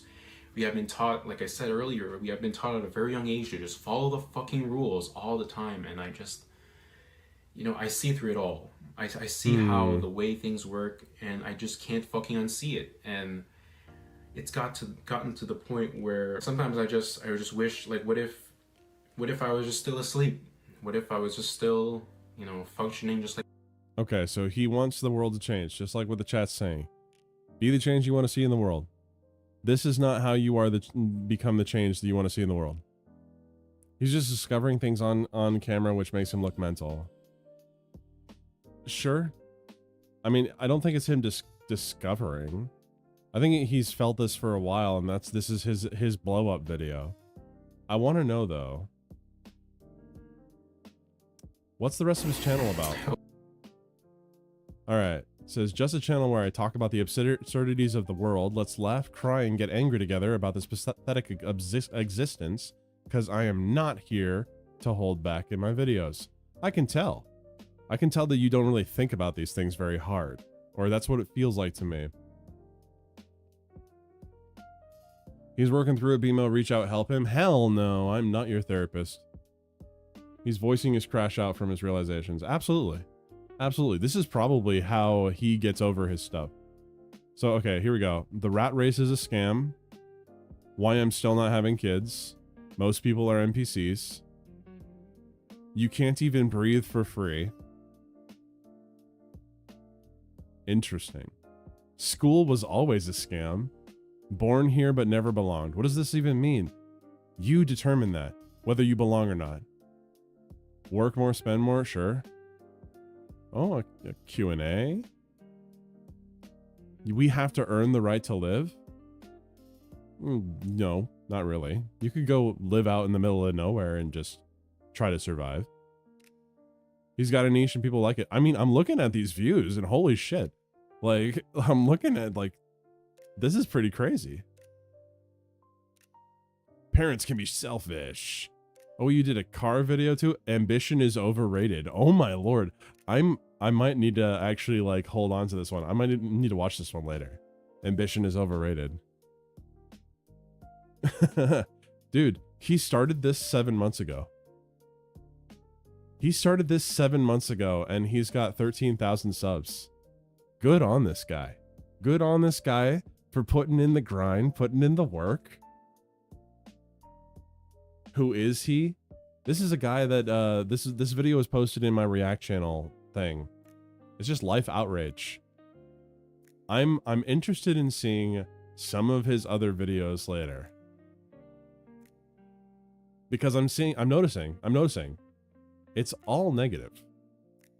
I hate the idea of money. I hate the idea of money. I want to see, this is the thing. This is some good clickbait because I want to click on this and go like, okay, how is he wrong?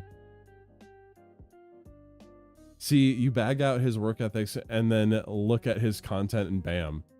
I mean, yes, I am bagging at his work ethics because he's just complaining. He's just bitching and moaning. Everyone who is bitching and moaning about how life is so hard should be made fun of. I think so. I got. I mean, yeah, I think I did get got. Not gonna lie. I hate the idea of money in monetized videos. Why? Should you not make money for the content you create? Do you think artists should work for free? At least when I'm bitch and moan, I try to make it funny. Indeed. Indeed. Subscribe to Dudicus and watch him get mad at Kingdom Hearts. Okay, so we have another video to watch. So I'm going to keep Life Outrage up here just so that I can look at that later. So no Freerun, how to take storytelling beyond. Who in the chat has consumed Freerun beyond Journey's End? And do you need to know what it is about before we start this? I have not seen this video, by the way. I know that Squiddy hasn't seen it. I'm assuming that Squiddy hasn't seen it. Life is so hard. Make fun of me, please. Molly, I think that this weird, like masochistic side of you makes me uncomfortable. Gotta go, guys. Thanks. Chat later. Good luck on your job interview, Groovy. You have a good one. I hope I didn't hurt your feelings. I know you disagree with me, but that's okay. I don't care if you disagree with me. You can be right and I can be right at the same time. No, he made a video called I hate the idea of money and monetizes videos. Get off your soapbox. I'm mocking that dude. Oh, I had no idea. I had no idea that's what you meant.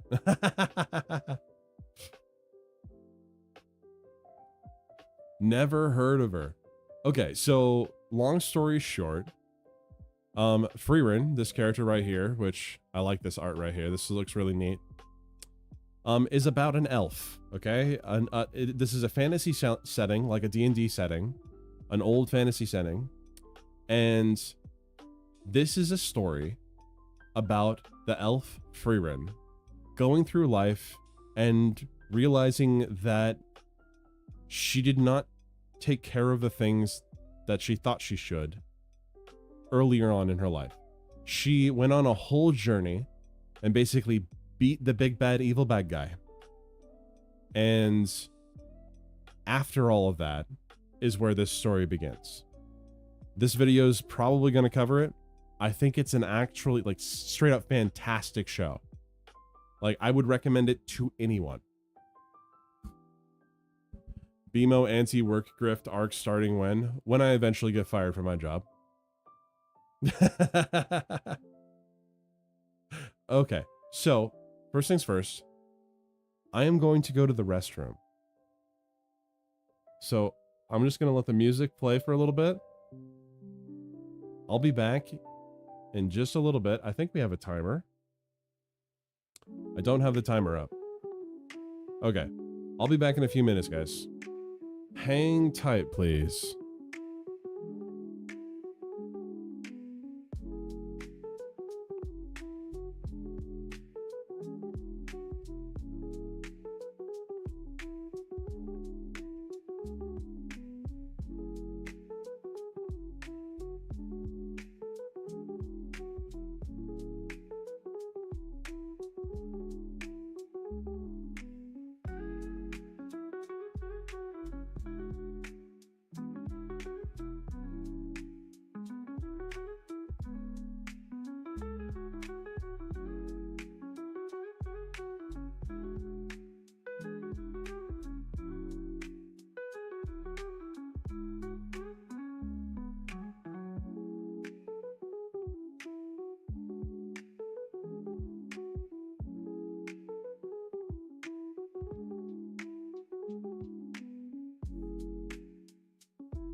I've returned. I'm going to watch the latest Mission Impossible after this. Any MI fans? I do like Mission Impossible. You hate Tom Cruise? That's a crazy thing to say. Tom Cruise is one of the last movie stars. Alrighty. Where is it?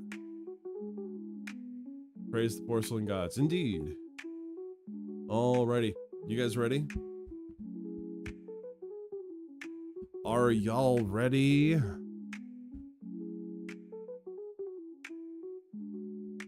Good movie stars need to go. But like Tom Cruise, aside from being like a high up like Scientology guy, I mean, I don't really see much of an issue with the guy. No, but let's do it anyway. Let's go. I'm gonna turn this down as just a smidgen.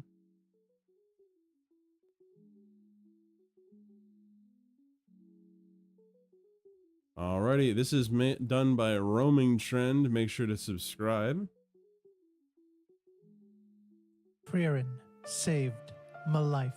That's what I would say if I were one of the hundreds of video essayists who are scrambling to make their Sosanofrian videos. And while a lot of them seem to be making clickbaity titles about how this anime cured their cancer, saved the puppy, brought world peace, and made communism work, I want to take a more analytical... Oh my god, that was a great joke.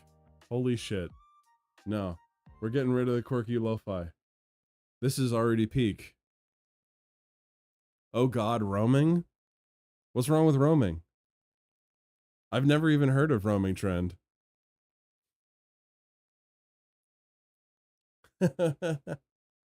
approach towards analyzing this anime and go over the creative decisions that the writer and the show's director made to create more depth and meaning in their stories, so that other writers and filmmakers can learn to do the same. But even if you're not a creative, there is still a lot of value in learning this kind of analysis to better understand and articulate how a piece of media succeeds or fails in what it's trying to achieve. Hopefully, I can explain my methodology, how I engage with writing and visual media, and what I look for when I rate their quality. I expect most of you have already watched Soso no Frieren. If you haven't, go watch. Yes, you've totally watched Soso no Frieren, right? And Leon Levels of Takes. Okay. Broken Clock can be right twice a day. I can agree on some things with Leon. Very few, but some things. Just like I can agree with some things that that Dankula says. Watch it, or at least the first 4 episodes, to get most out of this video. But yes, this is a spoiler warning for the entire series. So, oh no. How does one go beyond writing? To answer this question, one has to be able to detect and read the subtext. For those who don't know, one thing I'll actually say is the subtext in this show is fantastic. This is actually the same reason why I like Expedition 33 so much. There is so much that is not explained that you can pick up context clues of without it being specifically said. Because not everyone needs to treat the audience like they're stupid children. Subtext is a hidden story or meaning behind Leon the States text. are so retarded they become very entertaining. On the page yes, but he also screen, thinks that the chat isn't making fun of him. Interpretation, nuance, and sadly, abstract some of the thought, chat isn't making fun of him. To look beyond the text and engage with the story on a deeper intellectual or philosophical level. It's basically the media equivalent of the Sharingan. Once you unlock it, you start Roaming to see has me blocked on his channel, so I don't see his videos anymore. Not really? Just as what they are, but also what they represent in the story. You won't just look at Frieren as an elf. You'll start to think Master about why K, you she's gotta an elf, watch this. What that represents and how it connects. You to the really rest of gotta the watch world. it. And when you start doing that with everything in the story, whether it's characters, locations, magic, monsters, events, or dialogue, you will start. I have a complaint. I feel like his voice is starting to get on my nerves. Because he sounds like he needs to cough some guck out, get the chew out of his mouth, and actually enunciate his words. It is Soso no Frieren, or Frieren Beyond Journey's End. I'll type it. There you go. It was on his video about Lackadaisy. I've never heard of Lackadaisy. All right, let's keep going. Notice patterns and complementary ideas. The better those elements fit, the more likely the story will be engaging and it'll have more depth. And if those elements don't fit neatly or contradict each other, we typically see those stories as bad stories. Reading and understanding subtext is a crucial skill for anyone looking to analyze stories. Due to its interpretive nature, not every subtext reading will be consistent among people. However, I typically find that when you analyze media and the story elements don't fit, it's either that the writing is bad or your interpretation is bad. That's why it's so important to discuss these interpretations. Where's BMO Beyond Journey's End? This is it. I am post rock bottom BMO. Can only go up from here. Found it on Google. I'll watch it this week. Absolutely, Master K, you gotta watch it. It is a very good show. Very good. With your peers. If I had to use one word to describe the strongest part of Soso Nofrierin's writing, it would be focus. As I mentioned before, all elements of the show seem to fit around the few ideas that the writer, Kanehito Yamada, is trying to explore. It's refreshing to see a writer who can expand on the fictional world in different ways without losing focus on the core elements that they started with. While the show presents an overarching... Oh, I also must say that Frieren doesn't really engage in any sort of the tropey fan service that people tend to associate with anime. And yet, it is one of the most popular animes to come out recently. That should say something. Goal, which is to reach end, it's more about the journey than the destination. With every stop the heroes make, there's something for them to learn or gain, and the creator focuses exactly on that by setting up obstacles that motivate their external and internal growth. Not only that, because this is Frieren's second journey, the show can contrast them both to indicate change in the character's perspective. Apparently as my well Discord as wasn't muted. the events of the first one. All great stuff. But let's say you're a new writer. How would you make sure that your story stays focused and on track Oh, with that your thing, goal? Hunty. Planning the story out helps, and there are many ways to do it, but I prefer using concept to keep stories focused. What a concept! What do I mean by What a concept? concept. Well, to me, the term has... Oh, that's the character that he chooses to introduce himself with? Is he supposed to be a robot? Is that what this is? I don't like this. I feel like this needs like three or five more passes at the design. I'm just saying. Sent you the Lackadaisy pilot episode for later. I don't know if I can watch that without getting claimed, but I will definitely look at it. And of course it's a furry with hot takes. Of course it is. similarities with the words like theme, logline, premise, and topic. While each of these terms has a unique purpose, they all serve to answer the question, what is the story about? Knowing the answer to that question early is very useful because it offers a strong foundation for your world as well as guidance to where your story should go. It sounds pretty obvious, like duh, right? No, not on But stream if you don't want to. a lot of new writers Gotcha. don't do that. If you ever had to sit through a pitch meeting or just heard someone pitch their story, you probably came across creators just babbling on about how cool their characters are, how intricate their world is, or maybe some twist. Wait. I must fight back. It's just babbling on Hold about on. how cool their characters. Okay. This right here is The Legend of Vox Machina. All right, I helped fund this show. I gave $500 to the campaign to get this animated. Okay? It is not what I wanted out of the show. But I also consumed the entirety of the D&D campaign. And these characters are a lot more deep and there's more to them, a lot more to them than just, oh, they look cool. Oh, they're so cool. And this is a blatant misrepresentation just because something's popular. Because The Legend of Vox Machina is the most popular D&D thing to exist currently. Like, it's big. It's Baldur's Gate 3 big. So, I'm just saying. Out of all the slop we watched today, I think I like this guy the least. Even compared to Life Outrage. All right. We're going to keep it going. Characters are, how intricate their world is. I can't or maybe stand some Has Been twist. Hotel, though. Scott and I do have this sweet movie idea about a dude who has guns for hands, and we have the first 20 pages written, so... But no matter how much they talk, they never seem to tell you what the story is actually about. The guy has guns for hands. My rule of thumb is, if you can't summarize wrong your with Guns story for in 1 Hands? or 2 sentences, you have no story. And those previously mentioned terms are used to do just that. And when I say, what is the story about, I don't mean the surface level summary like elf mage travels through a fantasy realm and kills demons. That is a pretty useless summary because it doesn't actually give you any direction or indication where the story Okay. should go. It's pretty aimless. I prefer to use concepts to break down the story Oh, I into love that only the essential episode. components. So That's in a good Soso no one. Friend's case, it would be something like, after being too late to realize the importance of friends in her life, the hero sets off on a journey to reconnect with them and gain new ones along the way. By doing this, she gains a better I'm also understanding noticing of that others he's too and close to herself. his microphone. That's it. No mention of specific characters, settings, powers, or anything. What I like is that you can apply this concept to any cadence setting does make and it him would hard to still be a listen to. familiar and Yeah, I relatable agree. story to your audience. You see, I'm trying to understand jealousy. It's a new concept to me. And trust me, pitching your idea Oh, is Lucifer. much easier if it I bet manages you. to be relatable. I'm saying it right now.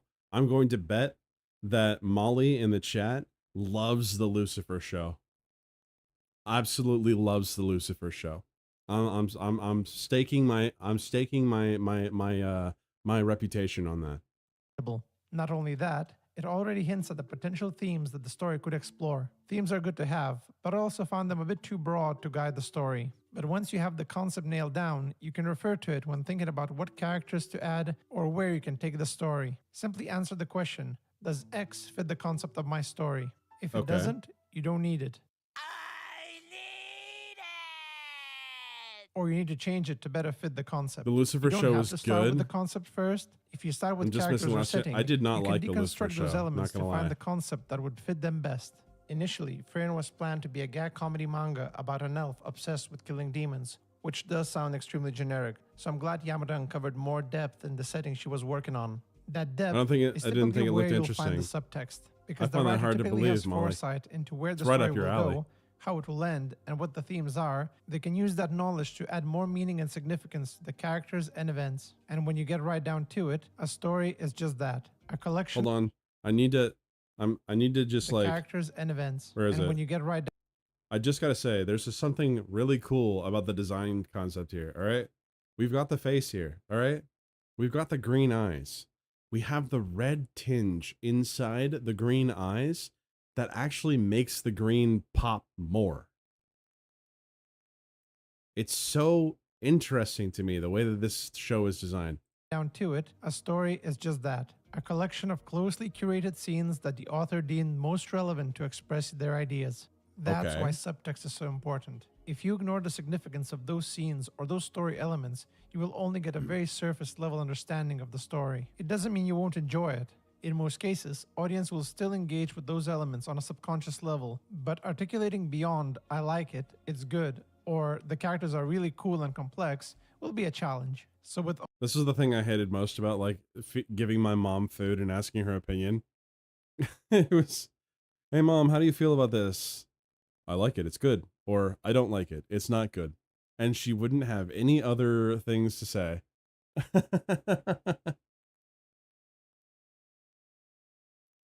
Maybe don't garble golf balls before recording dialogue. I agree. all that out of the way, let's take a look at some of the significant elements in Soso no Frieren. Kanehito But Yamada also- took full advantage Also, he's got this cadence and he's got 18.2k subs. So people have to like him. of the elf mythology to express a very human issue. Yeah, sometimes people don't Can realize you draw how this important good? others No, are I to them cannot. until it's too late. And I can get- sometimes it I can does take try, a journey, but it takes a whether lot of work. literal or metaphorical, to understand and connect to them better. In Frieren's case, her inability to connect with human characters is correlated to her being an elf. Elves can live Yes. for thousands of years, so 10 or even 100 years is a relatively short time for them. So it makes sense that spending 10 years with someone is rather inconsequential to them on the grand scale of things. You will find Which the I same think is the ideas coolest explored thing in about the Amazon's show. Now, catch up on Doctor Who before or that Molly, except for the female doctor. No, just stop watching Doctor Who because it's never been good. Doctor Who is dog shit. It's so bad. I tried watching it, okay? I watched it with my girlfriend at the time. We got all the way up to this Matt Smith era, and then I kept going a year after we broke up, and it was just abysmal. I don't understand what people like about Doctor Who. There are a couple good episodes. That's it. It's always been good. Here's BMO's hot takes. No. How can you say it's always been good? I've seen every episode except for the most recent version of Doctor Who. I've seen every episode. And I would say I can only think of 4 episodes that were actually good. Is that the PETA girl? I don't know what you mean. Ugh. Doctor Who. Invincible with Viltrumites, albeit with a little less subtlety. Viltrumite DNA is so pure, you're nearly full. Viltrumite DNA You'll is so live pure. For thousands of years. Everyone you know and love will be gone before you even look. How do you guys feel about Invincible? Did anyone see Invincible? I watched some Invincible. It's not something I'm not super into it. But some of the concepts were pretty interesting. 30. But I think the show makes it pretty clear that it has to do more with her emotional detachment rather than her longevity. Frieren seems to have a photographic memory, so it's not like those 10 years just went by in an instant. She clearly remembers every moment, but what she's learning to do now is to understand their value and recontextualize their... All right, secondary question for those that answered the Invincible question. Do you also like The Boys? This isn't a gotcha. I'm just trying to gauge because I don't like The Boys. I really don't like The Boys. I think The Boys is really lame. significance in her life and the lives of others. Having Frieren be an elf in this predominantly human world also sets her up as an outsider. It indicates to the audience a sense of other... Actually, I can sum up Frieren pretty well now that I think about it. Imagine, if you will, you are in the shower. All right? It's been a long day of, you know, a lot of work. You're in the shower, you're going to go to bed, and you think, wait a second. That one girl from 13 years ago, she was flirting with me. She actually liked me. She always wanted to get my attention. Why didn't I see this at the time? I'm an idiot. That's kind of like what Frieren is. Frieren is basically remembering the good times that she didn't notice at the time. If you want quirky sci-fi, go watch Farscape. Farscape is pretty funny. I'm back, kiddo. Needed me after you stopped the last video. What did I miss? Didn't miss much. Let's go. And complements Frieren's goals to better understand humans because, well, she isn't one. Oh, that's what you mean. Did you have a GF that was in PETA that broke up with you who for some pay? No, that's a different one. Of the time she spent with her party. And the party justifies her outlook by pointing out that they can't fully understand elves and the way they think. While we don't see a lot of elves in the show, the ones that we do see share similarities with Frieren. They appear to be driven by their passions or interests and don't consciously put value on the humans in their lives. I say... Wait, go back. Driven by their passions or interests wait. and don't consciously put value on the humans in their lives. I don't care what you say. This person's design is freaking awesome. And it's for one specific reason, okay?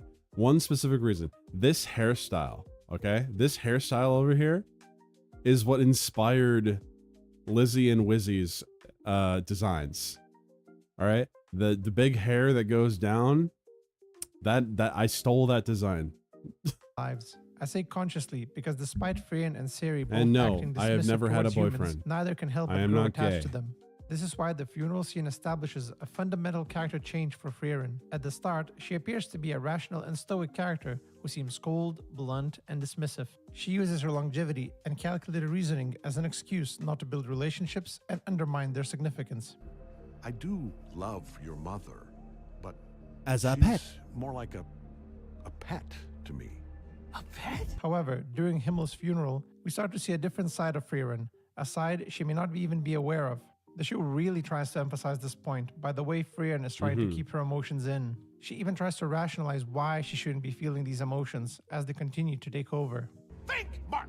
You'll outlast every fragile, insignificant being Bimo on said this he was planet. gay before. Which is No, why I didn't. I really like the shot of Hyter and Eisen putting their hands on her at that moment. They are comforting her, yes, but the shot also indicates them embracing her into their world. At that moment, she was no longer an outsider. She was just as human as anyone else. Bimo's sexuality is of the liminal variety. Oh, that's so good. The Boys was good in the way that watching a car wreck or war footage, etc. It's not what you expect, and what you get is jarring. It reminds you that you would not be romanticizing what you think it should be. That it reminds you what would be not romanticizing what you think it should be. I think I understand what you say, what you're saying, Squiddy. But I think that what you're saying, if I understand what you're saying, if I understand what Squiddy here is saying, I agree. It's like watching, oh my God, what was that? What the fuck? Did you guys hear that? Did you guys hear that, chat? I just want to make sure I'm not going crazy. Did you hear that, chat?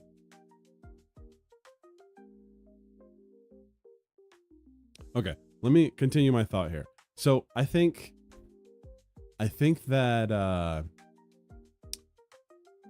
The Boys pushes the concept to a level of comedic edginess that I'm not a fan of.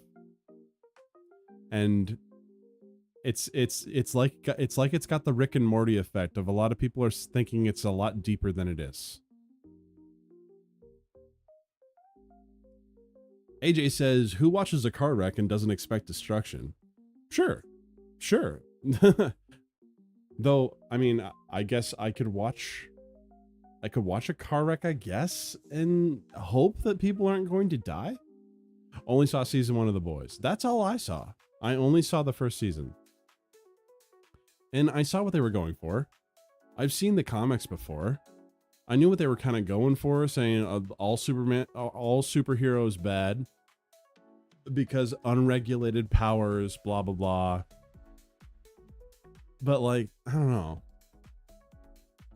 The Boys show is restrained compared to the comic. That's what I'm aware of, yeah. Weirdo Immortals are a fun concept. Bakano is one of my faves. Bakano is definitely something. But a Fast and Furious car wreck is different than a real one. Sure. I just like competent animation. Okay, I can get with you there. Then you definitely need to watch Free Reign. Else at that funeral. We can infer that this was the first time she ever had this overwhelming outburst of emotions, and it kicks off her new goal to Bakano is understand good. humans better.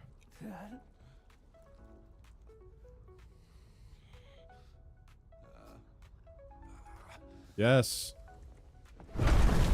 However, Fly I away. think this journey is more about her trying to better understand herself and her place among humans, because it's pretty clear that the 10-year journey has changed her without her realizing it. But now that she's aware of it, she sets off to actively learn about humans, because inevitably, she's starting to become more like them. That means Bakano is bad. I fucking hate this. Stop inserting your little OC into these scenes. Please. Please. And learn to draw hands. What is this? As a dad, that part was rough to watch. I bet. No, like Bakano has a very interesting way of telling stories. It almost feels episodic in a way because it's following three or four separate storylines all in tandem. So you're never bored watching it, that's for sure. For the most part, picking the right setting for your story can be a fairly straightforward task, and you can pretty much tell any story in any setting. But you may find that some settings work better to deliver a certain type of story.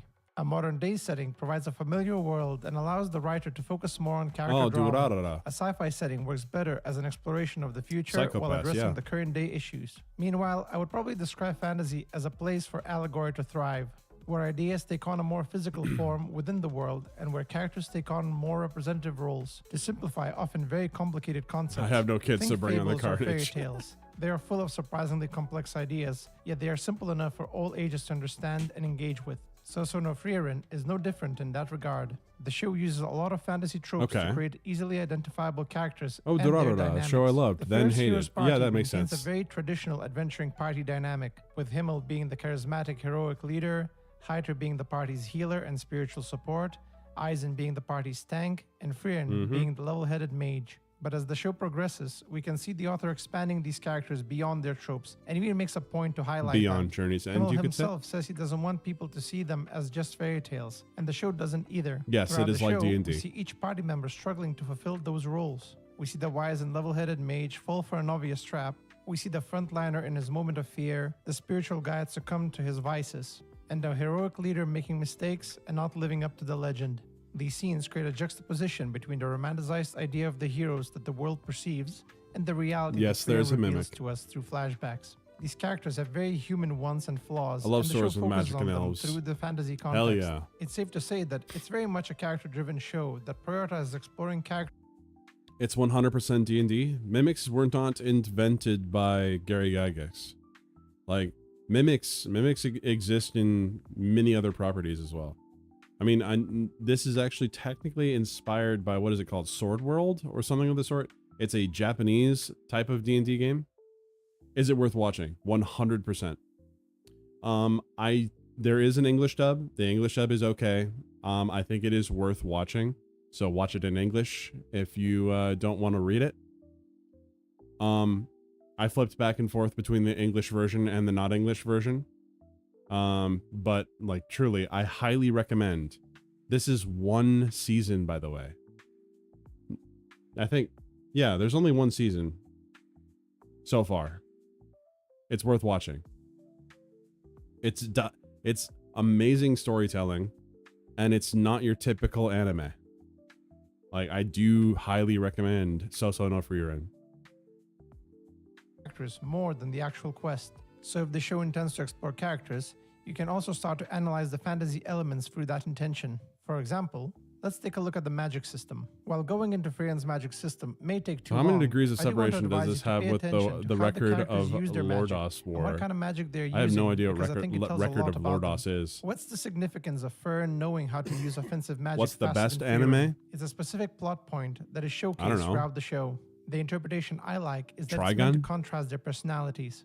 Frieren is never in a rush. Full That's a Metal great Alchemist defined character Brotherhood? trait. But we also know that she's incredibly powerful due to her years of experience as a mage. And that's representative of her Zoltrak. It's slow to charge, but incredibly powerful. Meanwhile, what do we know about Fern? Well, what about the fact that she had to learn her magic under a time limit? She pushed herself to become a real mage before Heiter's death. So there was always Now a we're sense really of getting urgency into the whole spoiler time she was territory for training. this. And that sense of urgency stays with her even after she goes on a quest with Frieren. She doesn't let Frieren dawdle around at her usual pace. While Fern does appear similarly stoic as Frieren, there is always a sense of decisiveness and efficiency. because Fern is and the way she fucking wins autistic. battles is representative of that. She uses the bare minimum: defensive magic, offensive magic, and levitation for movement. With nothing else to think about, she can just use her Zoltrak 47. You can especially find how magic correlates to their users in the Mage Exam arc. One of the clearest one is Richter. A guy doesn't want friends and constantly rejects anyone attempting to bond with him. He appears rude and arrogant, even if there are hints that he's a pretty nice guy. It may just be a knack to keep people away from him. He's And what's literally his main me. form of magic? He builds walls around himself and uses ground attacks to literally push people away.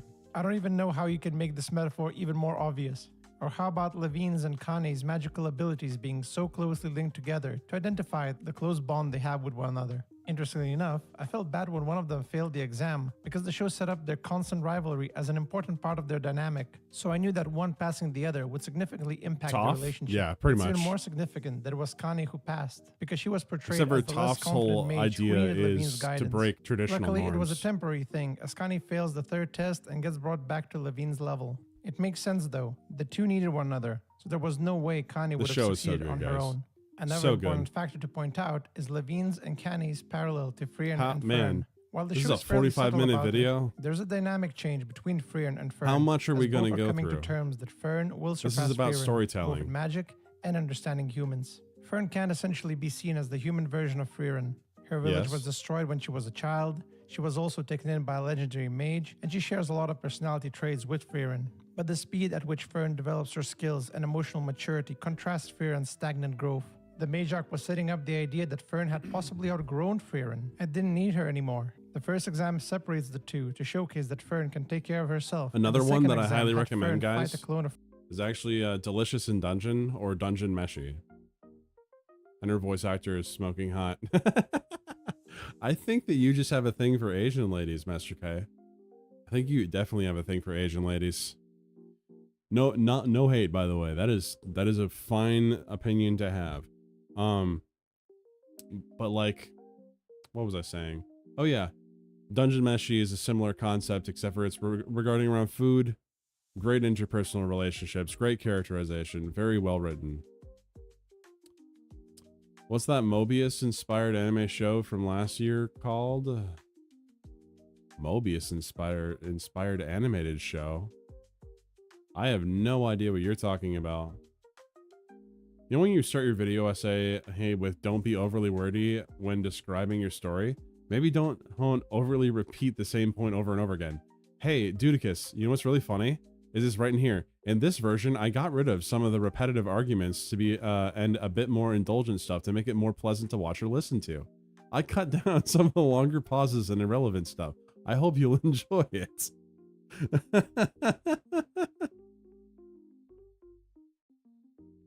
You like that? You like that? She's not Asian, she's a white redhead. I love redheads. Oh, never mind. I also like redheads. Bimo's still slopping? Indeed, we are slopping. We're talking about Frieren and storytelling at the moment. But this guy, I'm going to just like cut this setting part so we can talk about the visuals, because this is starting to be useless. I'm going to skip past. The reason why Frieren is often seen reading the Einzim. Get the foot off my that screen. take the appearance of dead loved ones to lure them into the forest. Frieren and Fern have to face them, and both see the most important people in their lives. For Fern, it's Heiter, the priest that adopted her. And for Frieren, it's Himmel. Heiter can be seen as a representation of Fern's grief, as she's not willing to let go of him yet. And stuff. She knows it's not the real Heiter, and yet she can't force herself to attack either. For Frieren, she was expecting to see her mentor, but instead she got Himmel, visually indicating that Himmel has made the greatest impact Lord in her of life, even if she didn't think of it War. like that. Okay. What I like about this I have contrast seen is that it this, indicates both of their Dudicus, flaws and what they but I have to don't remember overcome any on of it. their adventure. Fern still lacks combat experience and lets her feelings hold her back. What was that? What was that? Let's go back. Yeah, was that in the video? Like that. What I like about this contrast is that it indicates both of their flaws and what they have to overcome on their adventure. Fern still lacks combat experience and lets... What the fuck? That is in the video. That is in the video. It says trend. Her feelings hold her back to overcome on their adventure. Fern still lacks combat experience and lets her feelings hold her... What the fuck is... Dude, how do you miss that? How do you miss that?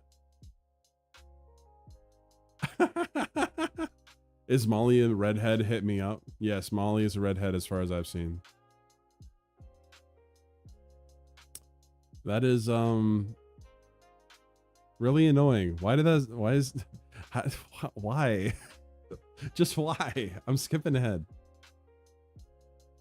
Feeling empathy, so their actions can be... Oh, okay. We're actually getting to an interesting part where there's talking about demons in this. We're gonna go back. Experience and lets her feelings hold her back from taking decisive He came action. right back to it. Meanwhile, Frieren is still cold and rational, lacking that human understanding of emotion and connection. What is up with the Frieren still lacks humanity and connection to others? I wonder if there's a monster that could represent the dangers of that moral inefficiency and highlight their incompatibility within human society. Oh wait, there is. The demons. Demons are one of the main threats in this world, but unlike the demons in other stories, these ones seem to be a bit more intricate. Again, with the inserting himself. What?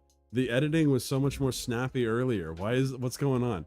He's just like, oh, you've already watched 18 minutes. Might as well go ham, I suppose. But also, these characters, demons, they definitely caused some controversy because they are an objectively evil race, like in this setting. And a lot of people are like, what? No, that doesn't make sense. You can't have anything be objectively evil. It caused a lot of problems. While their actions can be seen as evil, I wouldn't call them evil. They don't have the same concept of morality and empathy. In fact, it seems No, like they they are are evil to biologically humans. incapable of feeling empathy, so their actions can be driven by malice. However, they are intelligent creatures that can cooperate, even if it seems to only be driven by personal goals and ambitions. By all accounts, their kind is as intelligent and sophisticated as humans, but that lack of empathy makes them the so gray incompatible with position. humans I know, right? that the only solution for them both is to kill or be killed. Thematically, in a story all about human connections, best I think friends it's is a very redhead. appropriate to have villains who are incapable of having them, and while Frieren has plenty of reason to slay demons, I think there's something more metaphorical about Frieren destroying demons who don't value human life. Maybe it's not just external demons that she's battling. But I hope you got an idea of what I mean by focus. The characters, the locations, the magic, the monsters, all connect to represent something that fits the show's themes or concept. I could analyze it does a all the very good subtext job. that the show provides for hours and hours, and that's a sign of just how deep the storytelling goes. Pretty much everything fits neatly, and you can see the intentionality pretty clearly if you look close enough. You can tell that You he can has debate more how well it caffeine in succeeded this at cut. conveying those ideas, or argue over which interpretation is more accurate, but the fact that there is even something deeper to analyze already earns praise from me. Images are very powerful, I should say, and we have to begin to teach younger people how to use them. And Who are you? and at least to begin to understand. You should shave your eyebrows. Beyond visuals. Since Soso no Frieren is both a manga and an anime, they benefit from another layer of depth through the use of visual storytelling. While I understand the visual storytelling techniques used in the manga will be different from those in the anime, I still found that the anime utilized it a lot better by giving certain scenes more time and thought to highlight their importance in the story. While animation can offer a lot more creative options, It is beautiful, it that's doesn't for sure. inherently make anime superior to manga. It's still highly No, it dependent on definitely the doesn't. effective execution of those techniques. I read a within lot the more medium, manga than watch but you'll anime. be happy to know that Soso no Frieren is in the hands of a director and creative team. Did you just ask who is he? Yeah, I have no idea who this is. Was that Martin Scorsese? That was Martin Scorsese? Okay. Also, can confirm Molly is 100% crazy. Team who understands the fundamentals of film language and use it to great effect. While I use film Is that a language and visual a storytelling halfling with a fake beard interchangeably, pretending to be a I do dwarf? that in the No, it's a context of dwarf. movies and animation. While art and photography use practically all the same visual language grammar, film language has a layer that comes with motion and other filmmaking techniques that static images can't have. It's a significant difference that can alter the way we interpret visuals. Soso no Frieren goes out of its way to tell a story through visuals, and its Okay. intent behind the shots is pretty apparent. It's not just Not with trying to those look pretty arms? and be well animated. What arms? It's a You can rare barely to see his such arms. plentiful use of film language in anime, so it's easy to look past all the details that the director, Keishiro Saito, added to the show. It's a I remember Sin saying she loves Spy Family.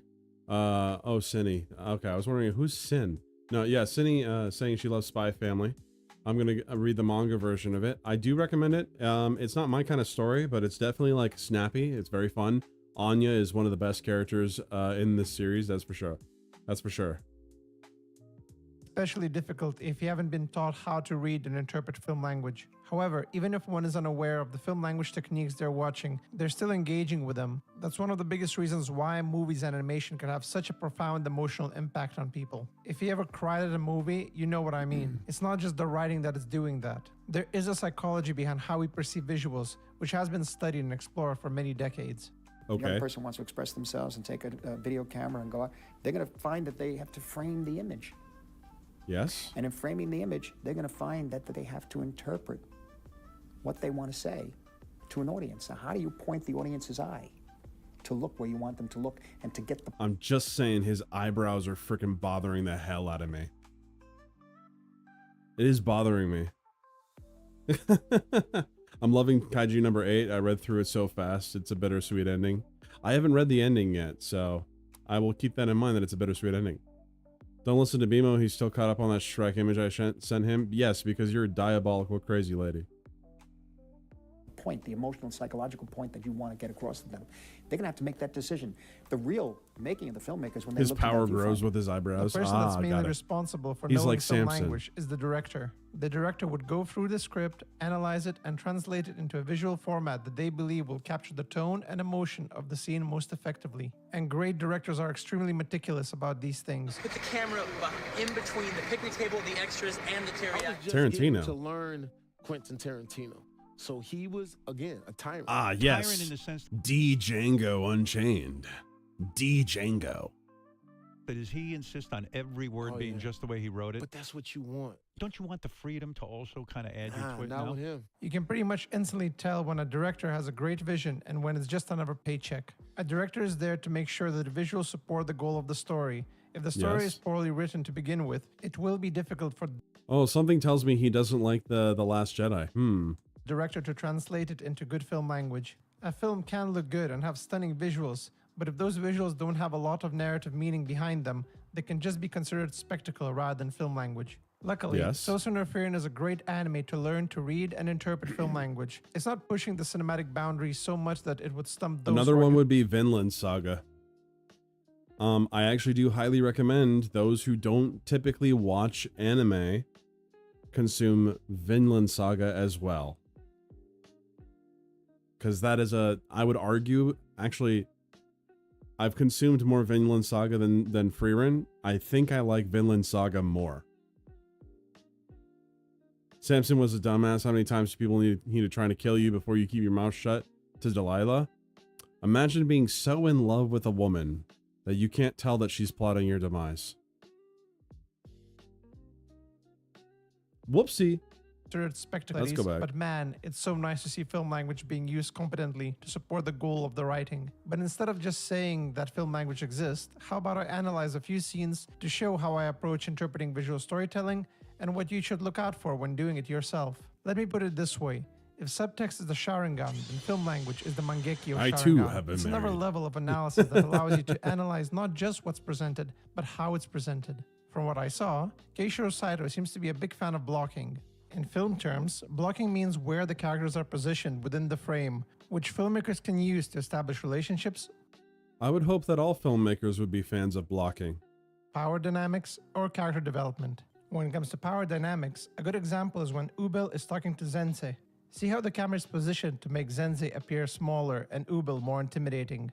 Meanwhile, when Frieren is fighting her clone, there are a lot more two-shots where they're both at the same level. Damn, that's to a hell of a visually represent spoiler. that they're evenly matched. Also, take note how close both Frierens are within the frame. Putting the characters close to one another is typically used to create a level of intimacy. Saito uses this to highlight how locked in both Frierens are to one another, which makes Frieren's interference more significant. Even at the start of the battle, the distance between the Frierens such a good and fight, Frieren too. makes Frieren appear completely unrelated to the battle. There's a very important bit of subtext behind It's this visual battle, candy. but I'll let you figure it out yourself. I'd love to hear your interpretations in the comments. I'll even heart the ones that I think are close to my interpretation. Saito also You tends never to use center the objects frame. as It should be off dividers or center so you can confines see the as a way to background. better Absolutely. represent the conflict in the story. You may not or have a character's noticed, but mental your brain state. did. Indeed. Episode 2 is probably the best example. This is Frierin's first adventure with Frieren after Hydra's death, so she's very much dependent on Frieren and sticks close to her the whole time. This is visually represented in this shot, where Frieren and Frieren I've are been married, framed saving inside a myself for small window someone. frame. But as the story I have progresses, there are more never dividers been between married, them, not as for lack Frieren of gradually trying. shows concern over the time it takes to complete their quest. She doesn't want to leave Frieren, but she doesn't want to waste her time in this village looking for flowers either. She feels trapped. And how is that represented through blocking? By using the railing to isolate Fern. The railing can even be interpreted as Yes. prison bars. A similar motif can be It's seen also in a really episode cool 7 shot. when Frieren is locked away. I love angles like this. This is so hard to pull off, though. To pull this off right, you need to do a lot of structure work beforehand. Don't get married, bro. Seriously. Sorry, dude. I'm not going to subscribe to marriage as a waste of time. I do not think it's a waste of time. Excuse me. Away in a dungeon. Notice the angle used for Frieren's and Fern's conversation is not quite clear who's behind bars, because in essence, they both are. That's why we see Fern grip the bars when talking about Frieren wasting time, because again, it's Fern's time being wasted too. You have been the show warned. also tends to use the same compositions I will to create take a link that between warning two different scenes. Again, it's like and poetry, store it with so all if the they other want- warnings You can about sometimes have a marriage. match cut where it would cut between two scenes that match the same composition. See? Look at those These are- arms. Hey. Hey, Squiddy. Sometimes have This a match this cut is a where it would dwarf. cut This is 100% a dwarf. between two scenes How can you say this ain't a that dwarf? match the same composition. Like, look at that. That's a dwarf. That's 100% a dwarf. These repeated compositions are used in different ways.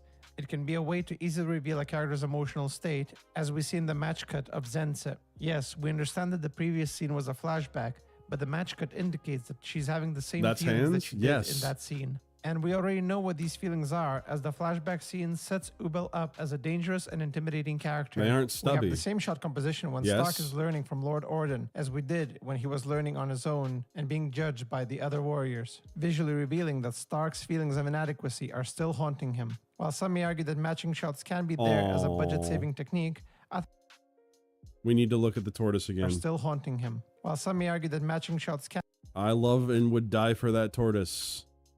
I love that tortoise so much. I love it so much. What do you think of 30 to 50% of people having no inner dialogue? NPCs? I think that the notion that people don't have an internal dialogue is not proven. All right, I'm just saying, it hasn't been proven. It has been posited that this is the case, but 30 to 50% is a very, very high number. You could have cut half of this video. Dudicus, are you seething? The tort sold it to me. Agreed. It sold it to me too. be there as a budget-saving technique, I think it's quite obvious when it's intended to have more significance than that. Saito also tends to utilize the space in the frame to enhance the story. Whenever we see a strange gap, there's likely meaning behind it. I knew a guy that talked said about he had the use no of inner space in my dialogue. previous frame Yeah, videos. yeah. but Okay, I like to do the Apple test on people. Do you guys know what the Apple test is? No, we're gonna look at the Apple test. Hold on, one second. I'm gonna pull something up here. All right. The Apple test.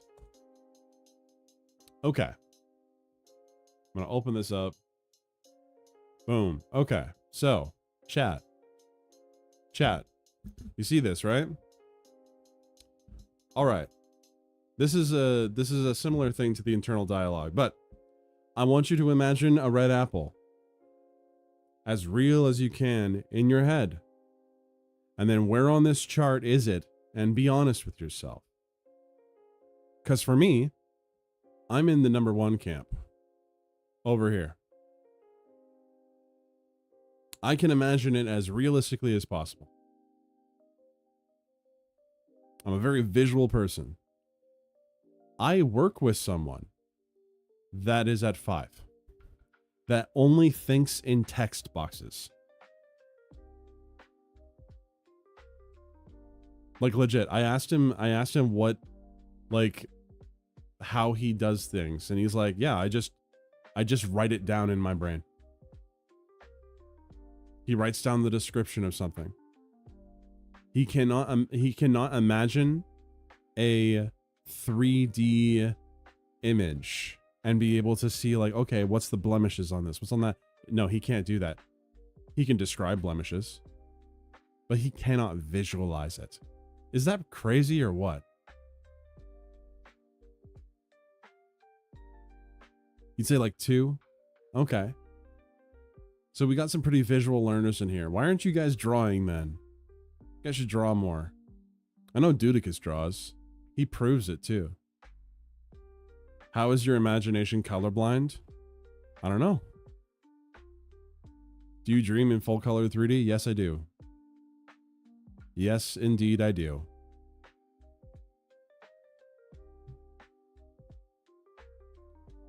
Molly does draw. I've seen her drawings a little bit. And Hunty is painting. With my eyes closed, not good. Well, where are you at? Where are you at on this scale of it? Where are you at on this scale of it?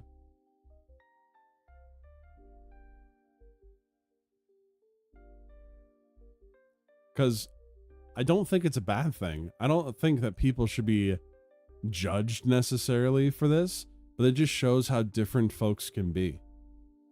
This is linked to the no internal dialogue, but the funny thing is that the contrast to that is that the person that cannot visualize things in his mind has an internal dialogue and basically writes down descriptions of everything in his mind. Like, I was able to get into a pretty deep conversation about this. 5s have no soul. I don't agree with that. I think that there's more to it than that. I don't know. But we're going to get back to the video. There are many other ways to utilize it. Ever talk to a Going person back who can't Doodle and comprehend a Zenza, hypothetical? look at this Yes, wide I've shot talked to and many how much free leftists. space there is. What does that tell you? To me, the show wants to make Zense appear cornered. How much free space there is. Hold what on. does that tell you? This is To very me, easy. The show wants to make Zense this wide shot and how much free space there. You know what this tells me? This tells me that the important thing is happening over here, and this is a big room. It's easy. There is. What does that tell you? To me, the show wants to make Zense Dragon appear Werewolf cornered also draws, and Ooble yes. taking a much more dominant position. So Sonofrian also makes use of carefully placed close-ups. A close-up is usually used to guide the viewer to some important detail that the filmmaker wants them to pay attention to. You can see a few of those in Fern's battle with Lord Lugner. 3 if I They're try, used but to build honestly tension in a 5. similar way that Western movies used to Interesting. during Mexican standoff scenes. Interesting, love it. So you have the capability of visualizing, but it's easier for you to not. Uses Interesting. lighting, especially diegetic lighting, to better capture the tone of the scene. For example, you can notice how Lord Orden and Stark walk past the window, and the colors suddenly fade alongside Stark's expression. Since Lord Orden mentions Stark's village, we can infer that something bad happened to the village without needing to go into the backstory again. It's a little detail, but extremely intentional. I could go on, but I wouldn't want to ruin all the fun. I highly recommend you try to analyze a few scenes and interpret the meaning that they are trying to capture and how they use film language to do so. If you want a bit of homework, do it for the Stark and Fern dance scene in episode 15. There's a ton of easily detectable visual storytelling going on in that scene alone. Let me There's know a lot in the of comments time which you skip can in find. that too. Despite my praise for the show's use of film language, it's still not without its flaws. While how much they affect your enjoyment of the show is subjective, I feel there are some observations I'd like to point out. Committed the regarding sin of visual cutting down the storytelling. showdown One of in my the personal good, the bad, and the criticisms would ugly. be the overabundance of emotionally distant and stoic characters in the show. The show seems to be trying to establish Frian as an outsider in the society by the way others perceive her and the choices she makes. However, visually, the way she acts doesn't appear too different from many other characters who also seem stoic. I was trying to think of who this guy sounds like, and he's like a monotone Hydra. Like a monotone Hydra.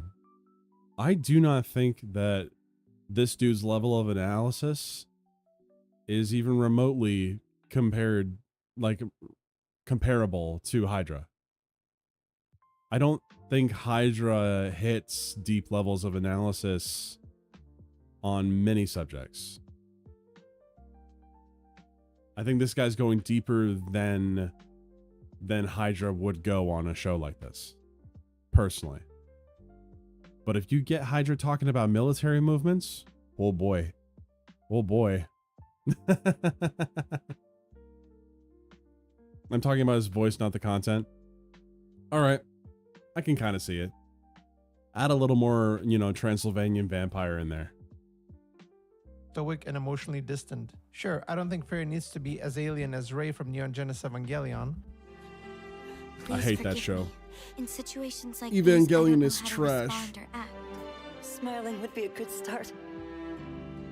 I At the can't moment, stand that the show. quest to better understand humans is undermined when the human characters look and act like Frieren. Contrasting characters could help mitigate that, and I think that's what Frieren had in the first party. Himmel, Heiter, and Eisen were a lively bunch who weren't afraid to be fun, playful, and open, which made Frieren the stand show's out so more pretty. as the odd one out. It was one of my But with first this new animes. party, Is that why we you don't don't have like that anime? Contrast. Frieren is basically Frieren 2.0, and Stark is pretty much the butt of all the jokes. Stark seems to be there only to learn rather than teach. And while the show is hinting at him becoming a hero, to me, he doesn't have the charisma of Himmel. One way this trio could work is if Fern and Stark grow to become more human for Frieren to learn Is Evangelion from. But bad? I've honestly, heard good I don't see things. it, I wouldn't say it's especially when bad, the characters outside the but I don't like it.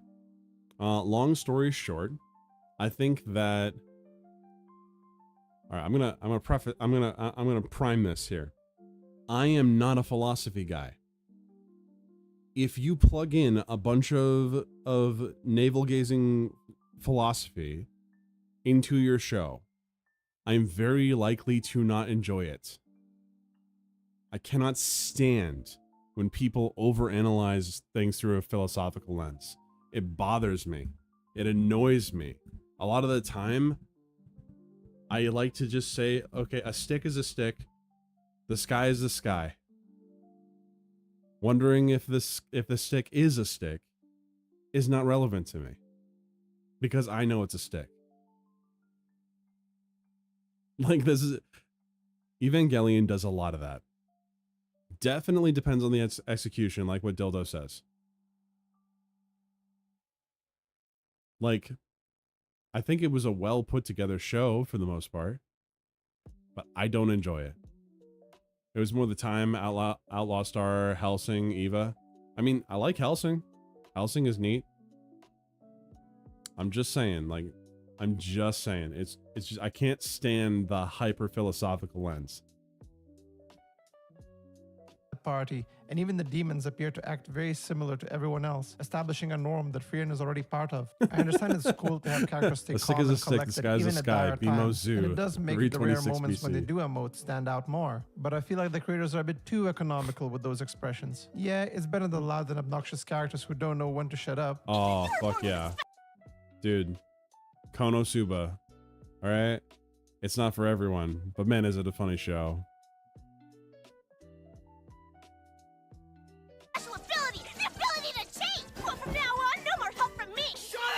But I was still looking for a bigger distinction between the characters we meet on this journey. I guess he doesn't like The show could have Konosuba. used emotions and battles a lot more to create a better contrast between these characters. Like say in the battle between Fern and Lugner. Fern could have emoted a lot more to contrast Lugner's lack of emotion, thus building up the distinction But that's not between who she humans is as a and demons. character. If you want to see a good example of that, watch not who she Vegeta's is as and a Android character, though. 18's fight in Dragon Ball Z. You can see the clear distinction between the emotional and passionate fighting of Vegeta contrast against the calm and calculated style of Android 18. I feel like The difference Susanoo being Frieren that could have Fern is benefited not from that a Vegeta, lot. She nor doesn't have to acts do a like Super Saiyan Vegeta in scream, terms but of I don't personality. know, frown, get a bit angry. You are fighting one of the creatures that destroy your No, village and your family. she doesn't. You don't have to go That's all not what she Khabib does. on him. I watch his eyes, I feel nothing. Right now, they made Fern way too competent and calculated in what is her first solo battle against the demon. Taking damage is also fairly inconsistent in the show, Interesting. and a missed opportunity to develop the characters. For example, I can't really tell if demons feel pain or not. Some get their hands sliced off and feel nothing, others wince at a scratch, but also stay perfectly stoic when they lose half of their body. Fern also like the tanks an Khabib clip, impalement yeah. wound like it was nothing. I feel nothing. I expect Frieren not to mind that kind of injury because she's a veteran at this point. But since when does Fern have I need you to think about this, okay? So Fern has learned in this context right here. Fern has been learning magic and how to basically behave herself from Frieren for like 5 years at this point. So no, she's battle ready. She's not going to emote emotionally. There's another person in there. Shaka's also a thing. Indeed. Oh, is that where Vegeta gets his name? Yeah.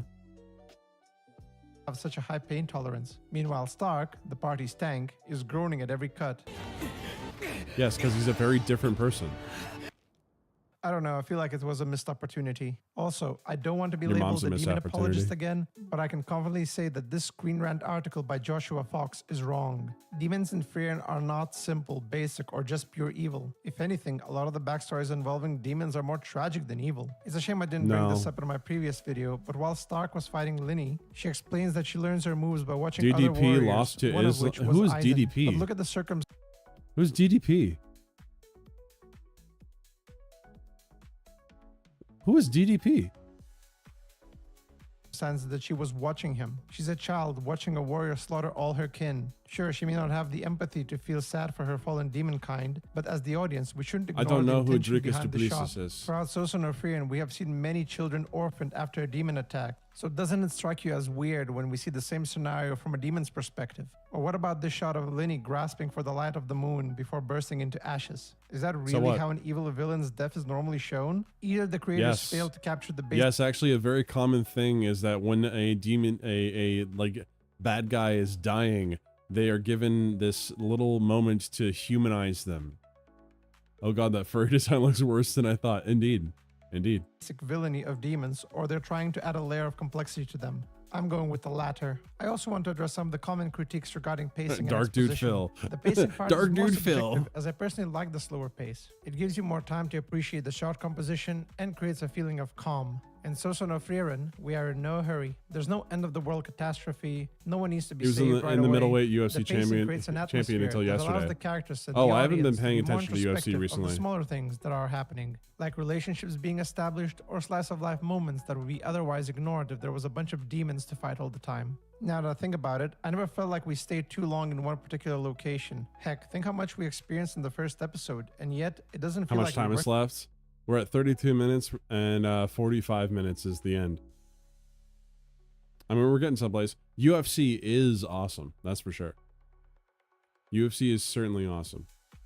It at all. The show is just very precise with what needs to be told and how. So you get all the information you need without wasting time on Go back to the unnecessary guy stuff. reaching. Honestly, compare that episode to the first episode of Centaur World, and you'll know the The hell is difference between good Centaur pacing World? and bad pacing. What the fuck is Centaur? What the fuck is this? I guess my main critique of exposition would be the constant Clearly not a dwarf. clarification or characters Man, you're just highlighting being someone's racist mood. right now. When we see Squiddy, a shot how of a could you? character with a butler and a carriage, I don't think we need another character saying that it's a noble. Or if we see one character being angry, we don't need the other saying she's angry. It's kind of there already. If we see it, there's no need to describe it. Inner monologues seem rather unnecessary too. I understand the creators using them to highlight the stakes or present the character's thought process as they There are assess the critiques. situation. But often there's so much detailed visual information in the shot. was Centaur a keen World. I've observer never would heard pick of up all Centaur the World at information all. they need. For example, in the first part of episode 15, Sign Oh, is that's a fighting good a plant episode right there. creature that put a sleeping curse on the town. Stark, Fern, and Frieren have all been put out of commission, leaving Sign to fight alone. If you watch this battle, you will hear Sign inner monologuing about the stakes, the time he has left, the problem, and the potential solution. However, all that information is already given to us through visuals. We see the plant protecting its head from Sign's attacks, suggesting vulnerability. Mhm. We see the reflection in the Brevity petals is to the indicate soul that of they wit. possess reflective This motherfucker abilities. is witless. The damage that the magical attack causes would indicate the threat a missed attack could have on them. Yeah, it and the looked like it town. was on With a Netflix. glance at Frieren, we establish that he thinks she could defeat the enemy. Even the limited time could be indicated through Sign's vision wanna getting bully this guy blurrier, and as he's bully also him. being affected by the curse. A flashback of Frieren telling him not to fight alone would allow the audience to infer Is a that he centaur needs like to a learn to trust her. minotaur? With a bit No, of a tweaking, minotaur it's very possible has to have two the scene legs. without any monologue A centaur whatsoever. has four On one legs. hand, this is praise for visual storytelling. On the other hand, it's a critique for exposition. Where I don't mind expository dialogue Dwarves are is when thick, characters 4 are explaining feet political tall, and issues, 200 sharing pounds. stories, or Halflings are information, small. since they're used to present context that the audience will use to understand certain character behaviors and visual storytelling. For example, in episode 14, Sign gives exposition about the Mirror Lotus and what it means, but how that information changes the behavior of Stark and Fern is shown through visuals and subtext. That information also provides the audience with context for Frieren's ring and why it's important too. Sure, you can also find less expository ways to convey that information, but as it is now, it's Man, not too I think the egregious. critiques What I aren't find very interesting is the show- relevant to you guys. Beyond convention, that's the end part. I think we've seen enough though. I don't think that this video was bad. I just think he talks a lot. And again, it makes me want to go watch Frieren again. Frieren is a 9 out of 10. It is a 9 out of 10 series as far as I'm concerned. It's fantastic. I don't remember a single word he said. So the summation here is that Frieren good. It's not perfect, but Frieren good. Like truly, Frieren is very, very good.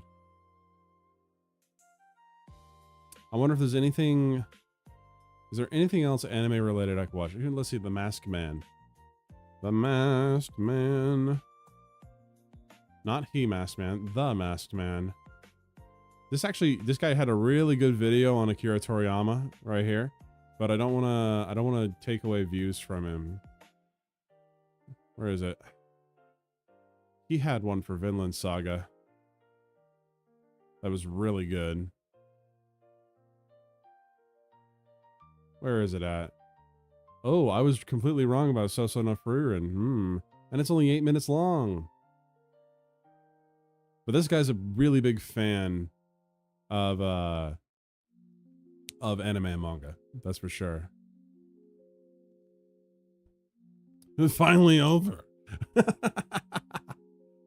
Where is it? Because he has a Vinland Saga video that I wanted to watch. I think this is a Vinland Saga video here that we should watch. Yeah, we're gonna watch that. Haven't you given a thought to what you're going to live for after I'm dead, Torfin? This is The Masked Man, by the way. In their most Subscribe to The basic Masked form, Man. villains are hated. Sky is blue, I know. Some more than others. But the desire to see them defeated His is a cadence huge is so much driving better, force too. into us wanting to see the story through. The Rock versus Triple H. One person to cheer and one person to boo. Stone Cold versus Vince McMahon. Hulk Hogan versus... well, never mind. himself. The morally gray villain will draw out different sentiments, even support if their point of view makes enough sense. Sometimes the villain is so good in the role that there is a respect for the writing, despite us wanting to see them suffer the ramifications for their actions. Matt Then we have Love Vinland, Askeladd, haven't seen it. a murdering, thieving, so pillaging fucking good, Viking, man. although Viking is all-encompassing of that, who is responsible for the killing of Thorfinn's father. A wise man living a life of peace and atonement away from violence. Askeladd discards the honor of the duel he lost in order to get his payday, and no one seems to hold it against him. When I ask people who their favorite character is in Vinland Saga, I get two answers: Thorfinn and Askeladd. Yes, people love the writing, but they also love the personality of the character far more than any resentment for his actions.